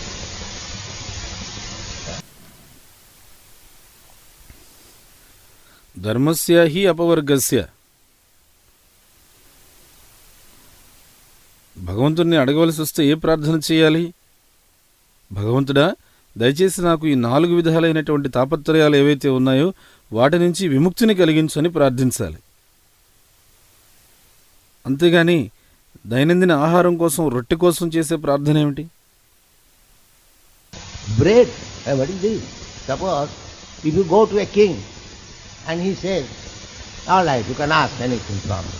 And if he says, give me a bread, a piece of bread. Is that very intelligent? Huh? If you have approached the king, you should ask, my dear Lord, my dear Your Majesty, may give me something so that I may get free from all kinds of trouble. That should be the prayer. Now what is this prayer? Huh? Give me little bread. Of course, it is better than the rascals who are atheists. They do not approach God. They say, oh, what is that? I am God. I shall, by economic development, I shall create so many bread. Why shall I go to church? ఉదాహరణకు, మీరు ఒక రాజుగారి దగ్గరికి వెళ్ళారు. ఆ రాజుగారు మీతో అన్నారు, సరేనయ్యా, ఇంత దూరం వచ్చావు, నీకు ఏదైనా కావాలంటే కోరుకో అని చెప్పి అన్నాడు. అప్పుడు మీరు, అయ్యా మహారాజా, నాకేమీ అవసరం లేదు, ఒక రొట్టె ముక్క ఉంటే ఇప్పించండి చాలు అని చెప్పేసి అన్నాం అనుకోండి. అదేమన్నా తెలివితేటలతో కూడినటువంటి ప్రశ్న అయినా చూడండి. దేశాన్ని పరిపాలించే రాజు నువ్వు కలిశావు. కలిసినప్పుడు ఏమడగాలి అంటే, మహారాజా, మీరు నా మీద ఏదో ఒక విధంగా దయ చూపించి నాకున్నటువంటి సర్వ సమస్యలు పరిష్కారం అయ్యే విధంగా ఏదైనా సరే ఒకటి నాకు ఇప్పించండి అని అడగాలి. ఆ విధమైన ప్రార్థన చేయాలి. అంతేగాని ఇదేం ప్రార్థన, నాకు రోజువారీ రొట్టె ముక్కని ఇప్పించండి అని. అయితే ఇక్కడ ఇంకొక విషయం ఉంది. అలా భగవంతుని ఆశ్రయించడం అనేది గొప్ప విషయమే. ఎందుకనంటే భగవంతుని దగ్గరికి రానటువంటి మూఢులైనటువంటి నాస్తికుల కన్నా కూడాను వీళ్ళు శ్రేష్టమైన వాళ్ళే అని చెప్పాలి.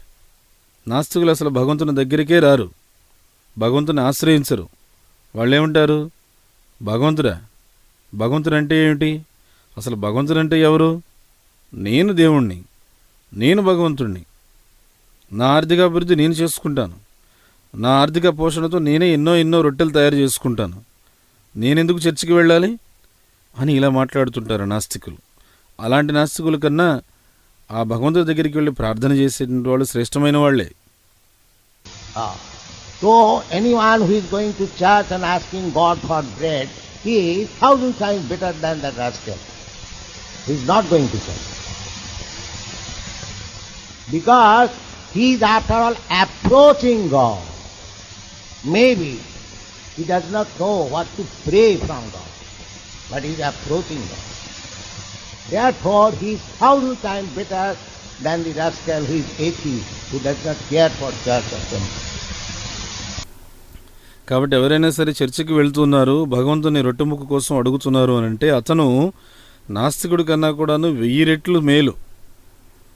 ఎవరైతే నాస్తికుడు అసలు చర్చికే వెళ్లకుండా భగవంతుని ఆశ్రయించకుండా ఉంటాడో అతనికన్నా కూడా నిజంగా 1000 రెట్లు మేలని చెప్పాలి.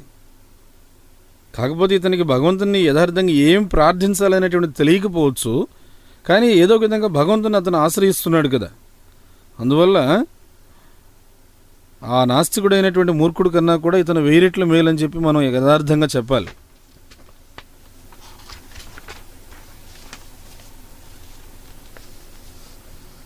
ఎందుకంటే నాస్తికుడైనటువంటి వాడు చర్చికి వెళ్ళడు, మందిరానికి వెళ్ళడు, దేనికి వెళ్ళడు.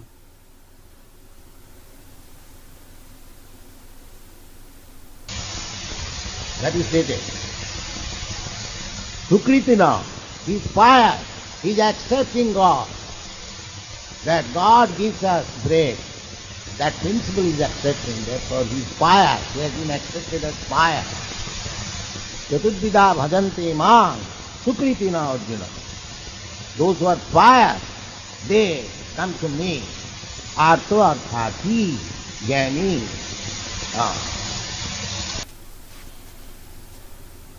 ఈ విషయం కూడా మనకి చెప్పబడింది. సుకృతినః, ఇతను పుణ్యాత్ముడు.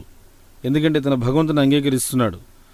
భగవంతుడా నాకు ఆహారాన్ని ప్రసాదించు, రోజువారీ రొట్టె ముక్కను ఇవ్వు అని అడుగుతున్నాడు. అంటే భగవంతుని ఆశ్రయించడం అనే సూత్రాన్ని ఇతను అంగీకరిస్తున్నాడు. కాబట్టి అతను పుణ్యాత్ముడు. అతను పుణ్యాత్ముడిగా శాస్త్రంలో అంగీకరించబడుతున్నాడు. చతుర్విధ భజంతే మాం సుకృతినో అర్జున. ఎవరైతే పుణ్యాత్ములు ఉన్నారో వాళ్ళు నన్ను ఆశ్రయిస్తారని కృష్ణుడు చెప్తున్నాడు.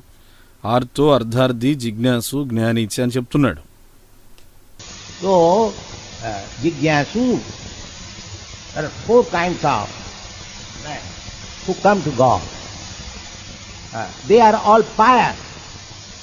The first is Artho. A common man, if he is pious, if he is in distress, he prays to God. My dear Lord, kindly rescue me from this difficulty. But he is still considered as pious because he is approaching God for relief. ఇక్కడ జిజ్ఞాసు అనే విషయాన్ని మనం గమనించాలి. భగవంతుని దగ్గరికి 4 విధాలైన పుణ్యాత్ములు ఆశ్రయం తీసుకుంటారు. వాళ్ళంతా పుణ్యాత్ములే. ఇందులో మొట్టమొదటి విషయం ఏమిటి అని అంటే ఆర్తుడు, ఒక సామాన్యమైన వ్యక్తి. అతను పుణ్యాత్ముడే, కానీ కల చెందినప్పుడు, కష్టాలు వచ్చినప్పుడు భగవంతుని ప్రార్థిస్తాడు. భగవంతుడా, స్వామి దయచేసి నన్ను ఈ కష్టాల నుంచి గట్టెక్కించు అని చెప్పి అడుగుతాడు. అతన్ని కూడా పుణ్యాత్ముడుగానే పరిగణించాలి. ఎందుకంటే అతను కష్టాల నుంచి విముక్తి కోసం భగవంతుని ఆశ్రయించాడు. Arthati, those who are poor, they are going to temple or church for some money, praying to God. They are also pious. And Jigyasu, and one is philosopher inquiring, what is God? Let us study. Jnani, those who are learned, scholars. తర్వాత అర్ధార్థి, ఎవరైతే పేదవాళ్ళు ఉంటారో వాళ్ళ మందిరానికి కానీ చర్చికి కానీ ఏదో కొంత ధనాన్ని ఆశించి వెళ్తారు. ధనాన్ని ఆశిస్తూ భగవంతుని ప్రార్థిస్తారు. వాళ్ళు కూడా పుణ్యాత్ములే. తర్వాత జిజ్ఞాసు, కొద్దిమంది తాత్వికులు ఉంటారు, విచారణ చేస్తారు, కుతూహలంతో తెలుసుకోవాలనుకుంటారు.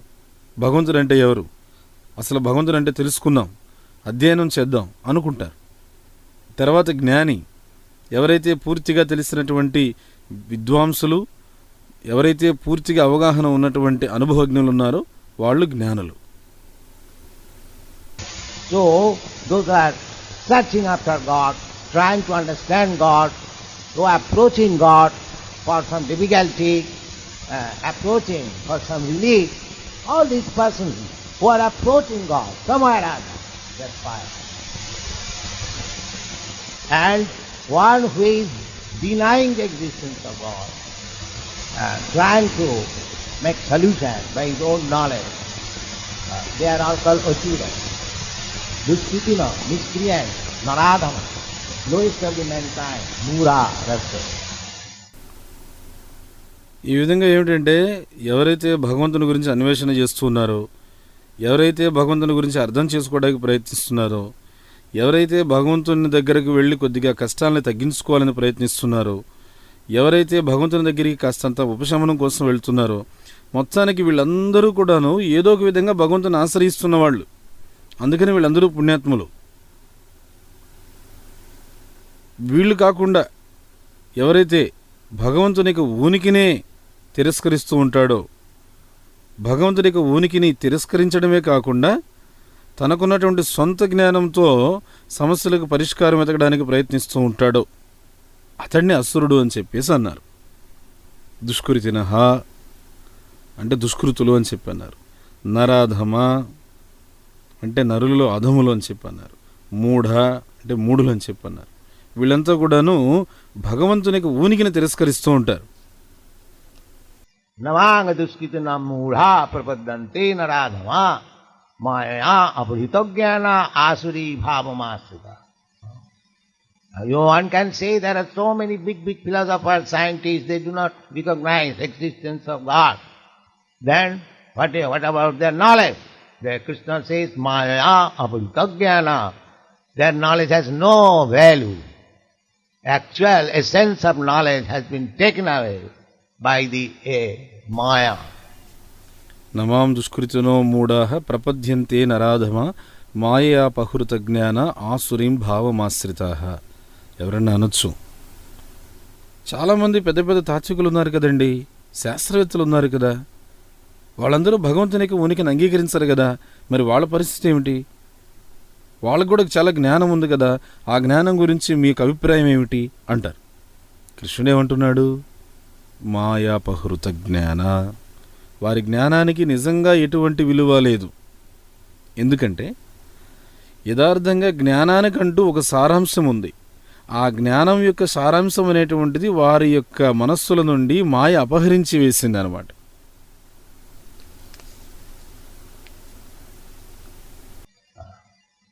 Therefore, dharma means one should be very serious to get out of this material conditional life. That is real dharma. No arthaya upakalpate. Not that simply we go to temple at church and ask a God for some material benefit.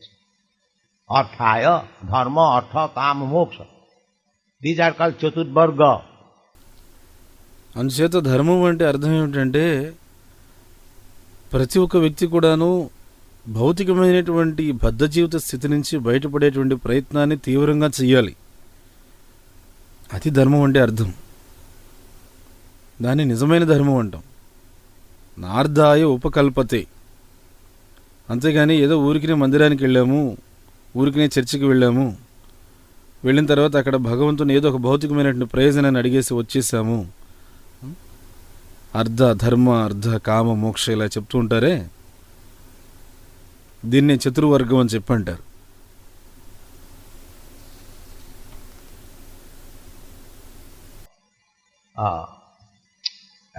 That is, in a Vedic civilization, a human body, a human being is recognized when he is interested in these four things: dharma, artha, kama, moksha. First of all, dharma, without religious life animal. What is the value of? Dharmena hina pasubhi samana. Anyone who has no religion, it doesn't matter what religion he is following. He must follow some religion. It doesn't matter whether Christian religion, Hindu religion, or Buddha religion, and this religion. It doesn't matter. He must have some religion. Then he is human being. అసలు వైదిక నాగరికతలో మానవుడు మానవ జన్మ అని అంటే 4 విషయాల ద్వారా గుర్తించేవాళ్ళు. ఇతనిది మనిషి అని చెప్పేసి మనం గుర్తించాలి అని అంటే అతనికి 4 విషయాల్లో అవగాహన ఉండాలి. ధర్మ అర్ధ కామ మోక్ష. ఇందులో మొట్టమొదటిది ఏది? ధర్మం. ధార్మిక జీవితం లేకపోతే కనుక అతను పశువుతో సమానం. ఇంక దానిలో విలువేమున్నది? ధర్మేణ హీన పశుభీ సమాన అన్నారు. ఎవరైనా సరే ధర్మాన్ని ఆచరించడం లేదు అనంటే, ఏదో ఒక ధర్మాన్ని స్వీకరించలేదు అనంటే అతను పశువుతో సమానము. అది ఏ ధర్మమైనా పర్వాలేదు, ఏదో ఒక ధర్మాన్ని అతను అనుసరించాలి. ఏ ధర్మమైనా సరే, అది క్రైస్తవ ధర్మం కావచ్చు, హిందూ ధర్మం కావచ్చు, బౌద్ధ ధర్మం కావచ్చు, ఏదో ఒక ధర్మాన్ని అతను ఆచరిస్తూ ఉన్నవాడే ఉండాలి. ఏదో ఒక ధర్మాన్ని అతను ఆచరిస్తూ ఉన్నవాడైతేనే అతను మానవుడు అని చెప్పి అంటారు. And religion means Generally, they understand if I become religious, pious, then my life will be nice. I will get my subsistence. Actually, that's fact. Dharma, artha. And why do we want artha, money, kama, for sense gratification? We require money for sense gratification. And when you are baffled in sense gratification, then you want moksha. అంచేత ధర్మము అని అంటే సామాన్యంగా మనం ఏం అర్థం చేసుకుంటామంటే, నేను గనక కాస్త ధర్మాన్ని పాటిస్తే, ఏదో ఒక మత ధర్మాన్ని పాటిస్తూ పుణ్యాత్ముల్లో ఉంటే నా జీవితం బాగుంటుంది, నాకు కావలసినటువంటివన్నీ కూడాను సమకూరుతాయి అని చెప్పి అనుకుంటాం. వాస్తవం ఏమిటనంటే అది సత్యమే. ఎందుకంటే ధర్మ అర్థ అన్నారు. మరి ఈ అర్థ ఎందుకు కావాలి? మనకి ధనం ఎందుకు కావాలి? ధర్మ అర్థ కామ ఇంద్రియ భోగం కోసం కావాలి. మనకి ధనం దేనికోసం కావాలి అని అంటే ఇంద్రియ సుఖాలను అనుభవించడానికి కావాలి. ఎప్పుడైతే ఆ ఇంద్రియ సుఖాలను అనుభవించి మనకు విసుగు పుడుతుందో తర్వాత కావాల్సింది ఏమిటి? ధర్మ అర్థ కామ మోక్ష. ఇది అవగాహన.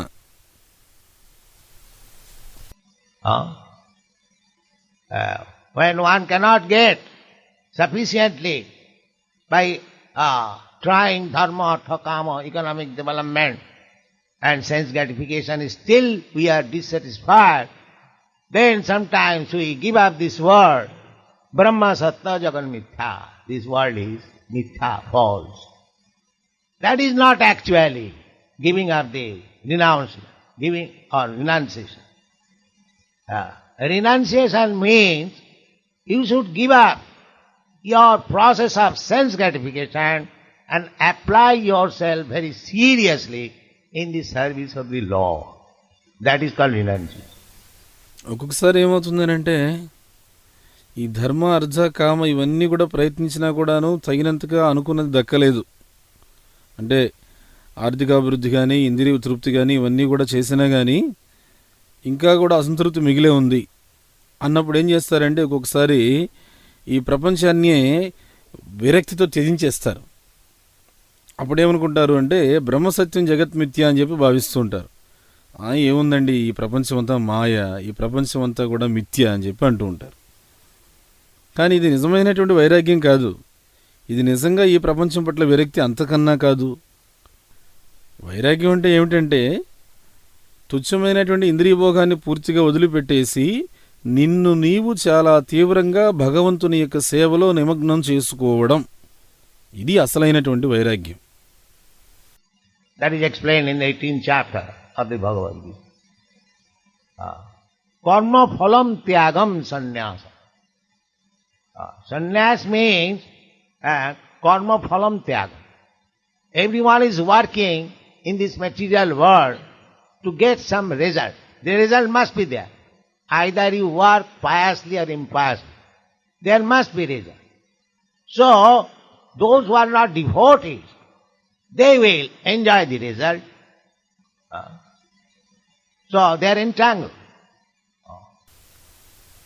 ఇది భగవద్గీత 18వ అధ్యాయంలో వివరించారు. కర్మఫలం త్యాగం సన్యాసం. సన్యాసం అని అంటే ఏమిటంటే కర్మఫలం త్యాగం. ప్రతి ఒక్కరు కూడాను ఈ భౌతిక జగత్తులో ఏదో ఒక ఫలితాన్ని ఆశించే పని చేస్తూ ఉంటారు. చేసిన పనికి ఫలితం అనేటువంటిది ఖచ్చితంగా ఉండి తీరాలి వాళ్ళకి. ఇప్పుడు మీరు పుణ్యకర్మలు చేసినా పాపకర్మలు చేసినా దానికంటూ ఖచ్చితంగా ఒక ఫలితం ఉండి తీరుతుంది. ఎవరైతే భక్తులు కాని వాళ్ళు ఉంటారో వాళ్ళు ఏం చేస్తారనంటే వచ్చినటువంటి ఫలితాన్ని భోగించాలని ప్రయత్నిస్తారు. దానివల్ల వాళ్ళ కర్మలో బందీ అయిపోతారు. That is explained in the Bhagavad Gita. Jagyate karma annatra lokayam karma bandhana. If you do not work for Jagga, Vishnu, then whatever you are doing, you are being bound up by the reaction of such work. Suppose you have done pious work.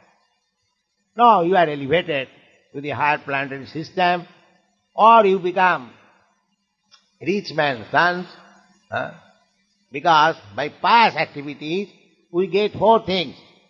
Janma, Isarja, Suta, Sri. Janma to get birth in nice family, rich family, Aishadya, Janma, Aishadya. Nice family means opulent, riches, Aishadya, and Janma, Aishadya, Sruta, and learning, education also. This is also, not that everyone is becoming very learned, but one who has passed in his past life or in this life, they can be benefited. Nice education also. And Sri and beauty. These are the results of pious activities. And just the opposite is due to impious activity. No riches, no beauty, no knowledge, no good family. ఇదంతా కూడా భగవద్గీతలో వివరించబడింది. యజ్ఞార్థాత్ కర్మణ్యోన్యత్ర లోకోయం కర్మబంధనః. నీవు గనక విష్ణువు కోసం యజ్ఞాన్ని చేసినట్లయితే, నువ్వు ఏ కర్మ చేసినప్పటికీ అది విష్ణువు కొరకు ఒక యజ్ఞంగా చేసినట్లయితే, నీవు ఆ రకమైన కర్మ చేత ఎట్టి పరిస్థితుల్లో కూడాను బంధితుడవు కావు. ఇప్పుడు ఉదాహరణకు ఏదైనా సరే ఒక పుణ్యకర్మ మీరు చేశారు. ఆ పుణ్యకర్మ ఏం చేస్తుందంటే మీకు ఉన్నత లోకాల ప్రాప్తినిస్తుంది. దానివల్ల మీరు ఉన్నతమైనటువంటి లోకాలకు వెళ్ళే అవకాశం కలుగుతుంది. అంతేకాకుండా ఉన్నతమైన వంశానికి చెందినటువంటి ధనవంతుల ఇళ్లలో కూడాను జన్మ వస్తుంది. ఎందుకనంటే పుణ్యకర్మలు చేసిన వాళ్ళకి 4 విషయాలు ప్రాప్తిస్తాయట. జన్మ, ఐశ్వర్య, శృత, శ్రీ. జన్మ, ఒక మంచి కుటుంబంలో, ఒక ధనికమైన కుటుంబంలో నీకు జన్మ లభిస్తుంది. జన్మ, ఐశ్వర్య, మంచి కుటుంబంలోనే కాకుండా మంచి ధనవంతులైనటువంటి కుటుంబంలో, ఐశ్వర్యవంతులైన కుటుంబంలో జన్మ లభిస్తుంది. జన్మ, ఐశ్వర్య, శృత. శృత అంటే మంచి విద్య కూడా లభిస్తుంది. ప్రతి ఒక్కరికి కూడాను విద్య అబ్బుతుంది అనేటువంటిది లేదు ఈ ప్రపంచంలో. కానీ ఎవరైతే పుణ్యాత్ములై ఉంటారో, కానీ ఎవరైతే గత జన్మలో పుణ్యకర్మలు చేసిన పుణ్యాత్ములు ఉంటారో వాళ్ళకి ఈ జన్మలో మంచి విద్య అబ్బుతుంది, చాలా మంచి విద్య వస్తుంది. తర్వాత శ్రీ. శ్రీ అనంటే అందం. ఇవన్నీ కూడాను పుణ్యకర్మ చేయడం వల్ల మనకు వచ్చేటువంటి ఫలితాలు. మరి పాపకర్మ చేస్తే ఏమొస్తాయి అంటే సరిగ్గా దీనికి వ్యతిరేక ఫలితాలు వస్తాయి. ధనం ఉండదు, అందం ఉండదు, జ్ఞానం ఉండదు, ఒక మంచి కుటుంబ వాతావరణం అనేటువంటిది ఉండదు. So pious and impious activities, this is going on. Generally people understand dharma by this. But here Bhagavad says, no. Dharma, religious principles, should be executed to nullify the apavargasya, dharmasya hi apavargasya, not high, not for material benefit.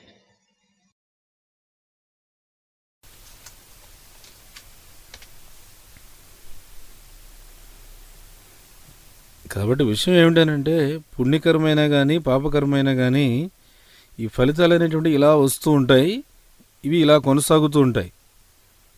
సామాన్యంగా ప్రజల అవగాహన ప్రకారంగా ధర్మం అంటే ఏమిటనంటే ఇదే. కానీ భాగవతం ఏం చెప్తుందంటే ఏదైనా సరే మనం ఒక మత ధర్మాన్ని పాటిస్తే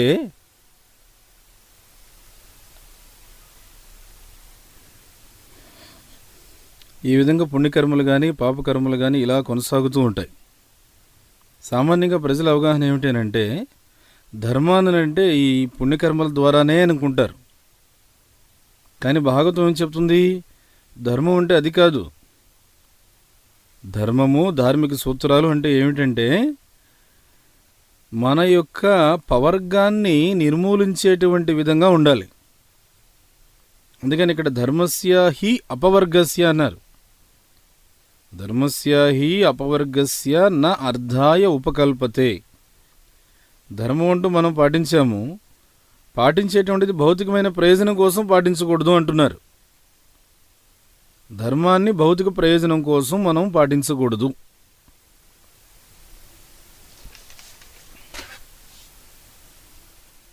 Either you become poor or rich, you have to undergo the tribulations of this material existence.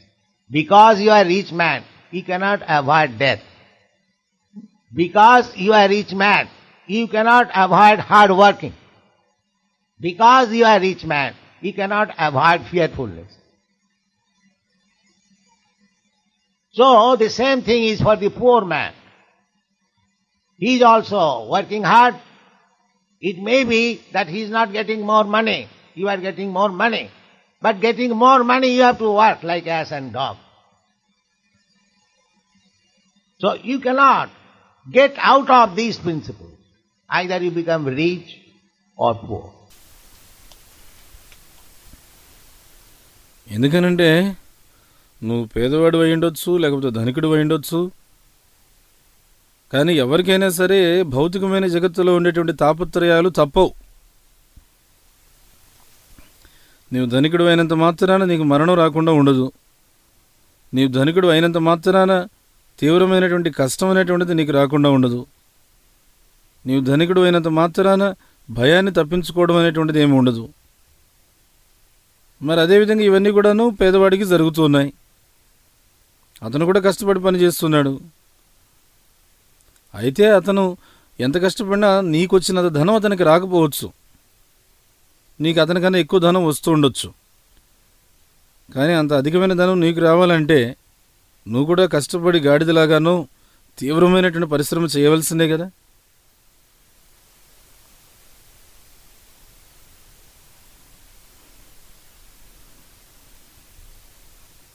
కాబట్టి ఈ సూత్రాల నుంచి ఎవరూ కూడాను తప్పించుకోలేరు అనేది విషయం.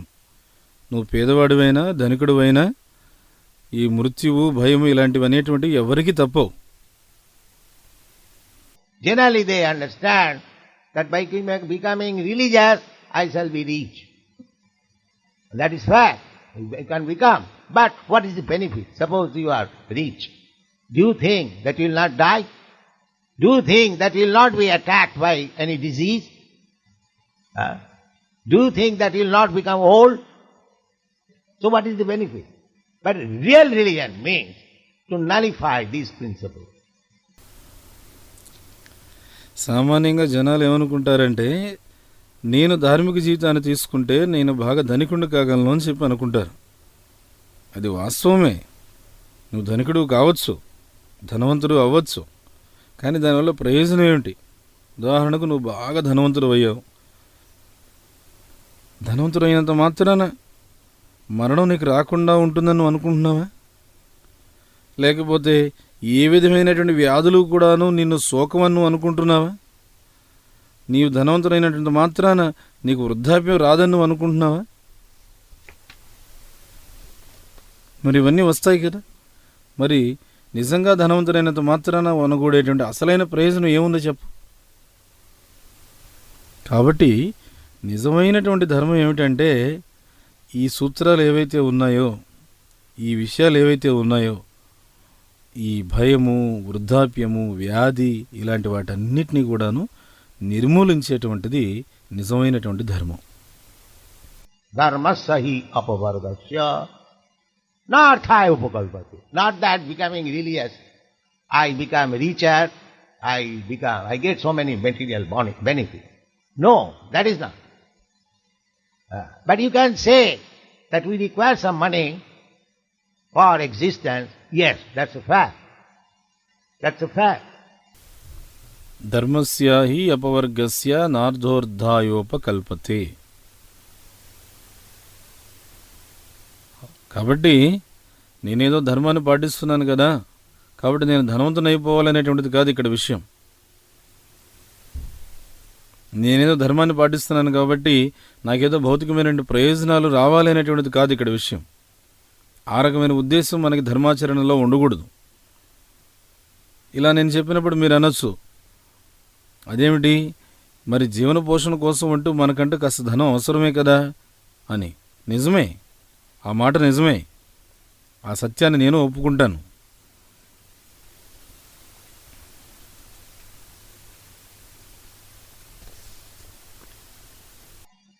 Therefore, our principle is javatartha. You can earn honestly as much as you require for maintaining your body and soul together. Don't work hard simply money, money, money, sweeter than honey. No. That is not life. That is cats and dogs' life.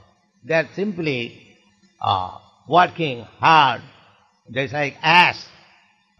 Mudha. Mudha means ass.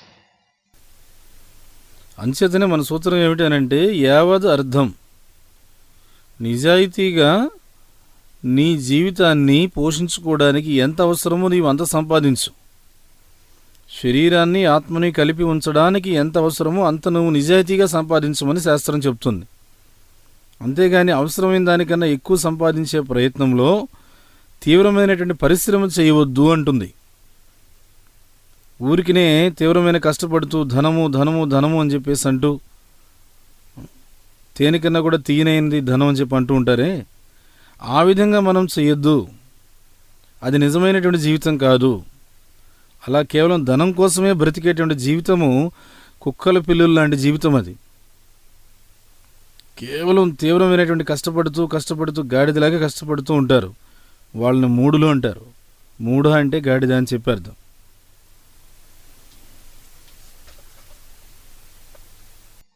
This mura, this word is applicable to the worker, to the kurmis, because they are working very hard. But actually, what he is enjoying, when he lies down, he requires that 6 feet bedstead, that's all. Although he has got land, but you are saying 1% when they have owned the whole 25% of the land. Suppose we own the 25% of the whole world, but at the time of occupying the land, I require only 6 feet, that's all. ఈ మూడో అనేటువంటి పదము తీవ్రమైన భౌతిక కర్మలు చేసేటువంటి కర్మికి వర్తిస్తుంది. అంత కష్టపడి పనిచేస్తున్నప్పుడు కూడా అతను ఆనందించేది ఏముంటుంది? బాగా తీవ్రంగా కష్టపడి చివరికి విశ్రాంతి తీసుకోవడానికి ఇంటికి వెళ్ళినప్పుడు ఒక 6 అడుగులు పడక ఉంటుంది. ఆ పడక మీద విశ్రాంతి తీసుకుంటాడు అంతే. అతనికి కావాల్సింది ఏమిటంటే ఇంత కష్టపడి ఒక 6 అడుగులు పడక ఉంటే చాలు. అతనికి ఎంతో భూభాగం ఉండుండొచ్చు. ఉన్నప్పటికీ కూడాను మీరేదో అంటున్నారే, అలా ఒక వ్యక్తి ఎవరో ఆయన చాలా భూభాగాన్ని ఆక్రమించుకున్నాడు ఈ దేశంలో అని చెప్పి. లేదు, 25%. 25% భూభాగం. ఇప్పుడు ఉదాహరణ చెప్తాను. ఒక వ్యక్తి ఉన్నాడు. ఈ ప్రపంచంలో 25% భూభాగం అతనికి సొంతం అయిపోయింది అనుకుందాం. అతను 25% భూభాగాన్ని ఆక్రమించుకున్నాడే. అంత ఆక్రమించుకున్న తర్వాత అతనికి విశ్రాంతి తీసుకోవడానికి కావాల్సిన స్థలం ఎంత అంటే ఒక 6 అడుగులు చాలు. So there is not asked. He knows that I want only 6 feet land to lie down. Why I am trying to acquire the whole world and working so hard? That is asked. Similarly, I am so working hard, what I am eating, perhaps I am not eating. When I come home, I take a piece of bread and a cup of tea. That's finished. But he does not think, why am I working hard? I am not eating more. I am not occupying more place. I cannot enjoy fully, simply an idea. More money, more money, more money. Therefore he is asked. కాబట్టి నిజంగా అంత భూభాగాన్ని ఆక్రమించిన వాడు చివరికి నిద్రించేది 6 అడుగులని తెలిసినప్పుడు అతని ప్రయత్నము గాడిద ప్రయత్నం కదా చెప్పండి? మరి అతను గాడిద కదా చెప్పండి? అతనికి తెలుసు, నేను ఇంత కష్టపడిన తర్వాత విశ్రాంతి తీసుకోవడానికి నాకు కావాల్సింది 6 అడుగుల భూమి. మరెందుకు ప్రపంచం అంతా కూడా ఆక్రమించడానికి ప్రయత్నం చేస్తున్నాను? ఆ ప్రయత్నంలో నేను ఎందుకు ఇంత తీవ్రంగా కష్టపడుతున్నాను?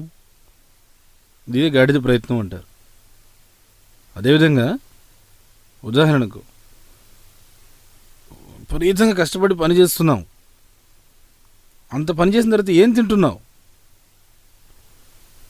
ఇప్పుడు ఉదాహరణకు ఇంత కష్టపడి పని చేసిన తర్వాత ఇంటికి వచ్చి ఇంటి దగ్గర ఏం తింటావు? ఏదో ఒక రొట్టె ముక్క తింటావు, లేకపోతే ఒక కప్పు టీ తాగుతావు. బస్ అయిపోయింది అక్కడితో.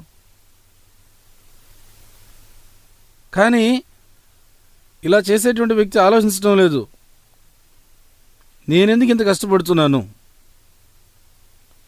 నేనేమి ఎక్కువ తినలేను, నేనేమి ఎక్కువ ప్రదేశాన్ని ఆక్రమించలేను, నేనేమి పూర్తిగా ఇంద్రియ భోగాన్ని అనుభవించలేను, మరి ఎందుకు ఇంత తీవ్రమైనటువంటి కష్టం? ఇదంతా ఊరికినే అనవసరమైనటువంటి మానసిక ఆలోచన. ఇంకా ధనం కావాలి, ఇంకా డబ్బు కావాలి, ఇంకా డబ్బు కావాలి. అందుకనే ఇతని గాడిద అని చెప్పేసి అన్నాం.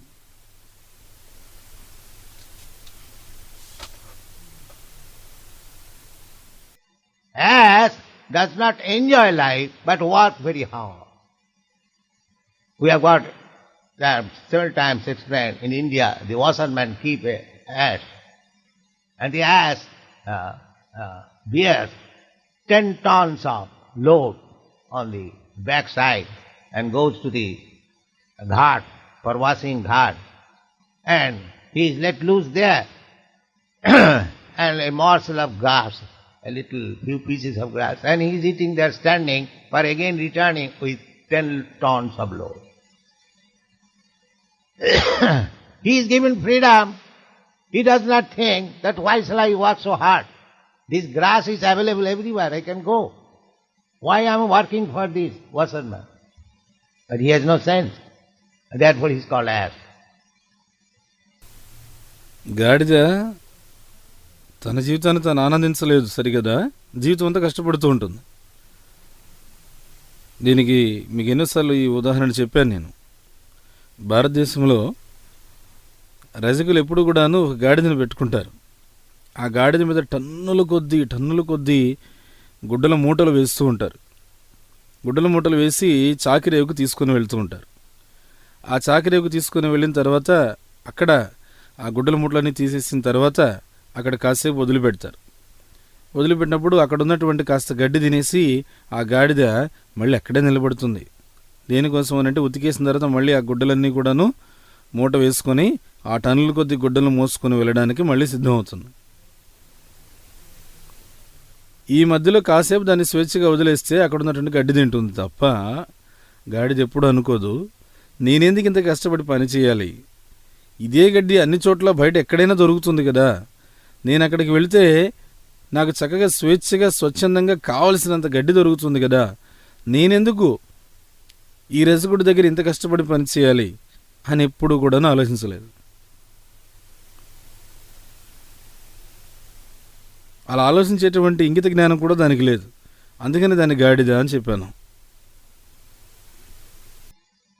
Similarly, all these kurmis, they are working so hard, but they are eating, say, 2 pieces of bread and a cup of tea and milk, that's all, or something else.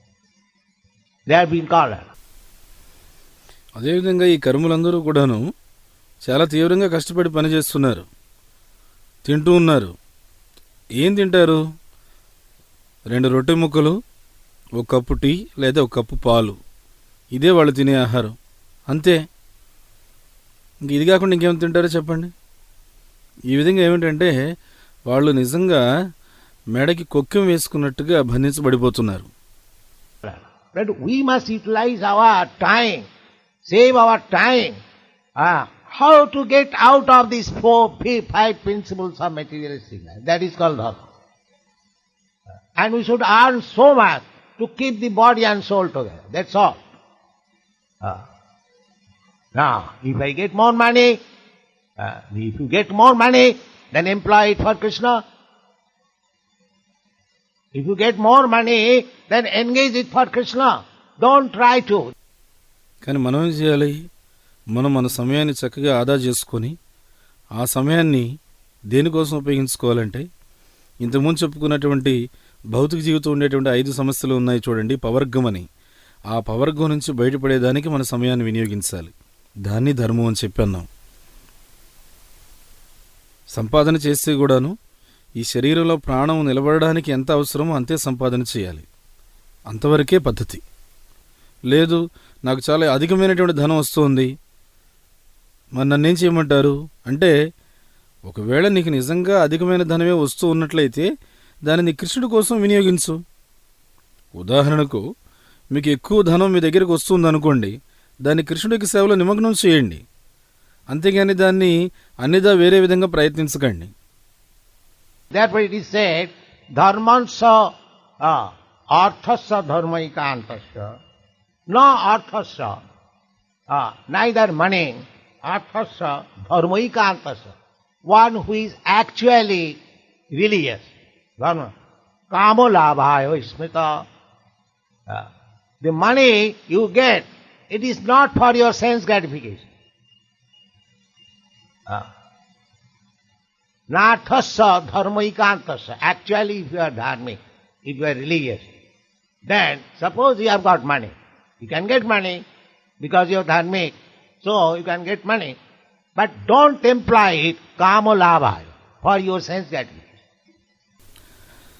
అందుకని ఇక్కడ ఏం చెప్తున్నారు అంటే, ధర్మస్య నార్ధాయ ధర్మైకాంతస్య నా అర్ధస్య, ధనం కావచ్చు ఏదైనా కావచ్చు, అర్ధస్య ధర్మైకాంతస్య, ఎవరైతే ధర్మాన్ని పాటిస్తూ ఉంటాడో, కామో లాభాయ హి స్మృతః, ఉదాహరణకు నీవు ధర్మాన్ని పాటించడం వల్ల నీకు ధనం వస్తుంది, ఆ వచ్చిన ధనం నీ ఇంద్రియ తృప్తి కోసం ఉపయోగించకూడదు అని చెప్తున్నారు. నార్ధస్య ధర్మైకాంతస్య, వాస్తవం ఏమిటనంటే నువ్వు ధార్మికంగా ఉంటే, ధర్మాన్ని పాటిస్తూ ఉంటే నీకు ధనం ఖచ్చితంగా వస్తుంది. ఎందుకు వస్తుంది అని అంటే నువ్వు ధార్మికంగా ఉన్నావు కాబట్టి వస్తుంది. ఆ వచ్చినటువంటి ధనాన్ని కామోలాభాయ హి స్మృతః, నీ ఇంద్రియ భోగానికి ఉపయోగించవద్దు అని చెప్తుంది శాస్త్రం. Therefore, in any country, in the past, I mean say millenniums or years, in the days gone by, any rich man, if he has got some money, he would construct some church or some temple or some mosque. That was the system throughout the whole world. Because they knew that I have got this extra money, I must employ it for God consciousness. But at the present moment, the churches are being transformed into factories. Because they have lost religion. And because they have lost religion, they are animals. అంచేతనే పూర్వకాలంలో ఏ దేశంలోనైనా కానీ, అంటే కొన్ని వందల వేల సంవత్సరాల క్రితం మీరు చూస్తే, ఎవరైనా సరే ధనవంతుడు ఉన్నాడయ్యా అంటే అతను ఏం చేసేవాడంటే ఆ పూర్వకాలంలో తన ధనాన్ని చర్చి నిర్మాణానికో, మందిర నిర్మాణానికో, మసీదు నిర్మాణానికో వినియోగించేవాడు.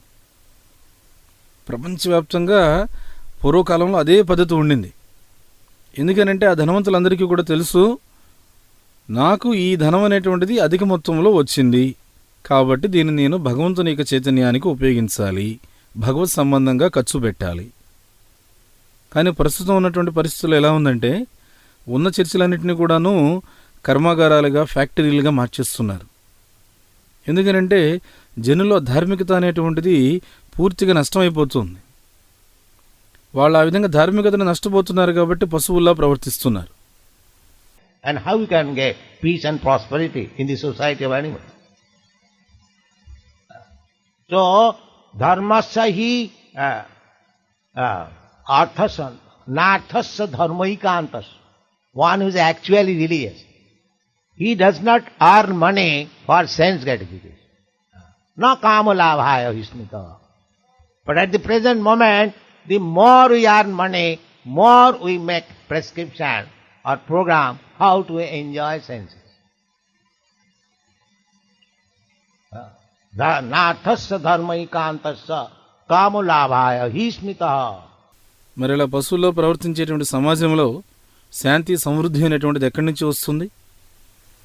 కాబట్టి ధర్మస్య హి అర్ధస్య నార్ధస్య ధర్మైకాంతస్య అన్నారు.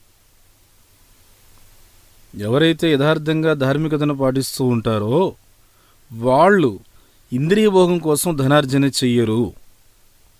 నకామో లాభాయ హి స్మృతః. కానీ ప్రస్తుతం ఉన్నటువంటి పరిస్థితుల్లో ఎంత ఎక్కువగా ధనాన్ని మనం సంపాదిస్తున్నామో అంత ఎక్కువగా మనం ఆ ధనాన్ని ఇంద్రియ భోగాల కోసం ఎలా ఖర్చు పెట్టాలని పథకాలు ప్రణాళికలు వేస్తున్నాం. నార్దస్య ధర్మైకాంతస్య కామో లాభాయ హి స్మృతః.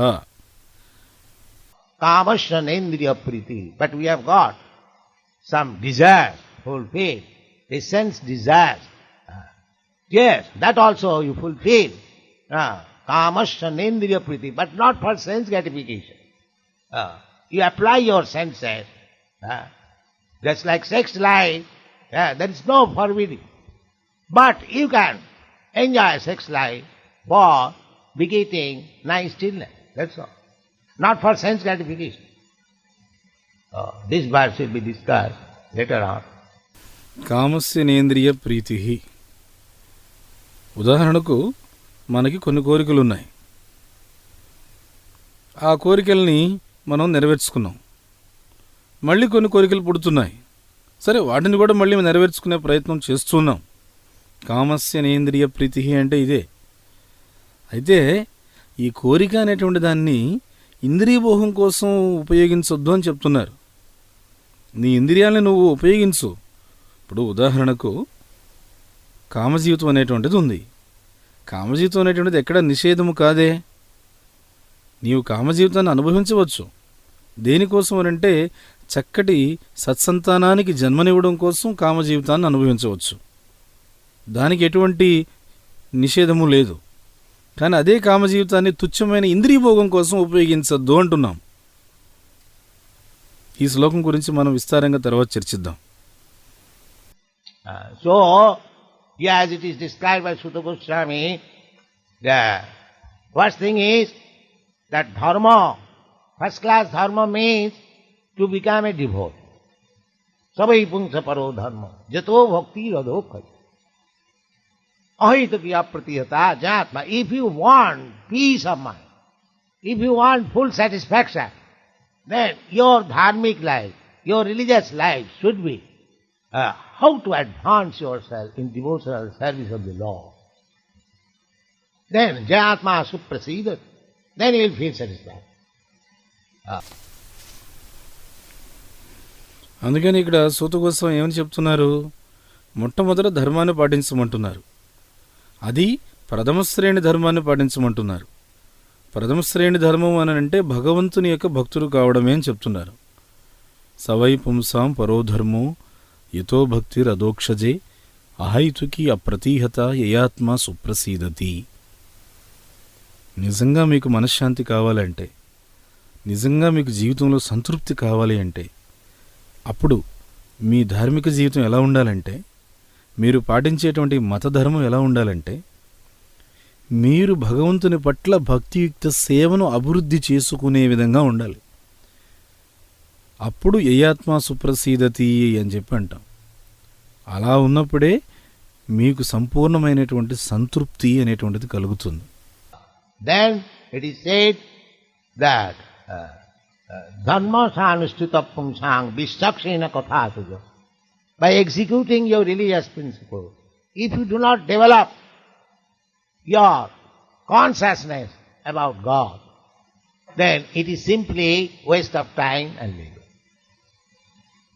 Then it is said, Vasudeve Bhagavati Bhakti Yoga Prayajita Janayati Asu Vairagyam Jnanancha Jadahitaka. Then he says that if you devote yourself in the service of Vasudeva, then you will get perfect knowledge and renunciation without any doubt. తర్వాత ఏం చెప్తున్నారు? ధర్మస్వానుష్ఠిత పుంసాం విశ్వక్షేణ కదాసూయ. నువ్వు ధార్మిక సూత్రాలని పాటిస్తూ ఉన్నప్పుడు నీ ధార్మిక సూత్రాల ఆచరణ వల్ల నీవు భగవంతుని యొక్క చైతన్యాన్ని నీలో పెంపొందించుకోకపోతే ఆ ధార్మిక సూత్రాల ఆచరణ అంతా కూడా కేవలము సమయము, శ్రమ వృధా చేసుకున్నట్లే అని చెప్తుంది. తర్వాత ఏం చెప్తున్నారు? వాసుదేవే భగవతి భక్తియోగ ప్రయోజిత జనయత్యాశు వైరాగ్యం జ్ఞానంచ యదహైతుకం. ఈ శ్లోకం ఏం చెప్తుంది? నీవు గనక వాసుదేవుని యొక్క సేవలో నీవు పూర్తిగా అంకితం చేసుకున్నట్లయితే అప్పుడు నీకు పరిపూర్ణమైనటువంటి జ్ఞానము, చక్కటి వైరాగ్యము, ఏ విధమైన సందేహం లేకుండా వాటంతటవే నీకు చేకూరుతాయని చెప్తోంది. And the next verse it is said, dharmasya hi apavargasya na artha arthaya upakalpate narthasya dharmaikantasya kamalabhaya hi smita. So this Bhagavad discourse is meant for giving enlightenment to the people of the world. It is not a sectarian religion. It is meant for all human beings. They should take advantage of the instruction of Srimad Bhagavatam, Bhagavad Gita, and make their life perfect. That is our Krishna Consciousness movement. Thank you very much. ఆ తరువాత శ్లోకము ఈరోజు మనం చర్చిస్తున్నటువంటి శ్లోకం ఏం చెప్తోంది? ధర్మస్య హి అపవర్గస్య నార్ధో అర్ధాయోపకల్పతే నార్ధస్య ధర్మైకాంతస్య కామో లాభాయ హి స్మృతః. కాబట్టి భాగవతం చర్చ ఏమిటనంటే ఈ ప్రపంచంలో ఉన్న ప్రజలందరికీ కూడాను చక్కటి జ్ఞానోదయాన్ని ఇవ్వడం కోసం ఉద్దేశించబడింది.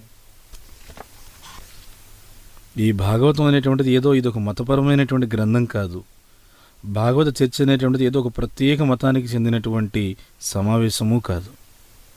భాగవతం అనేటువంటిది సర్వ మానవాళికి కూడా ఉద్దేశించబడినటువంటిది.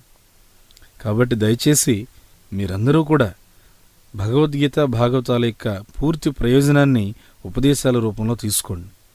ఆ భగవద్గీత భాగవత ఉపదేశాలని మీ జీవితంలోకి తీసుకొని జీవితాలని పరిపూర్ణం చేసుకొని ధన్యులవ్వండి. మేము మా కృష్ణ చైతన్య ఉద్యమం ద్వారా బోధించేటువంటిది ఇదే అన్నమాట. ధన్యవాదాలు. Hare Krishna. The following is a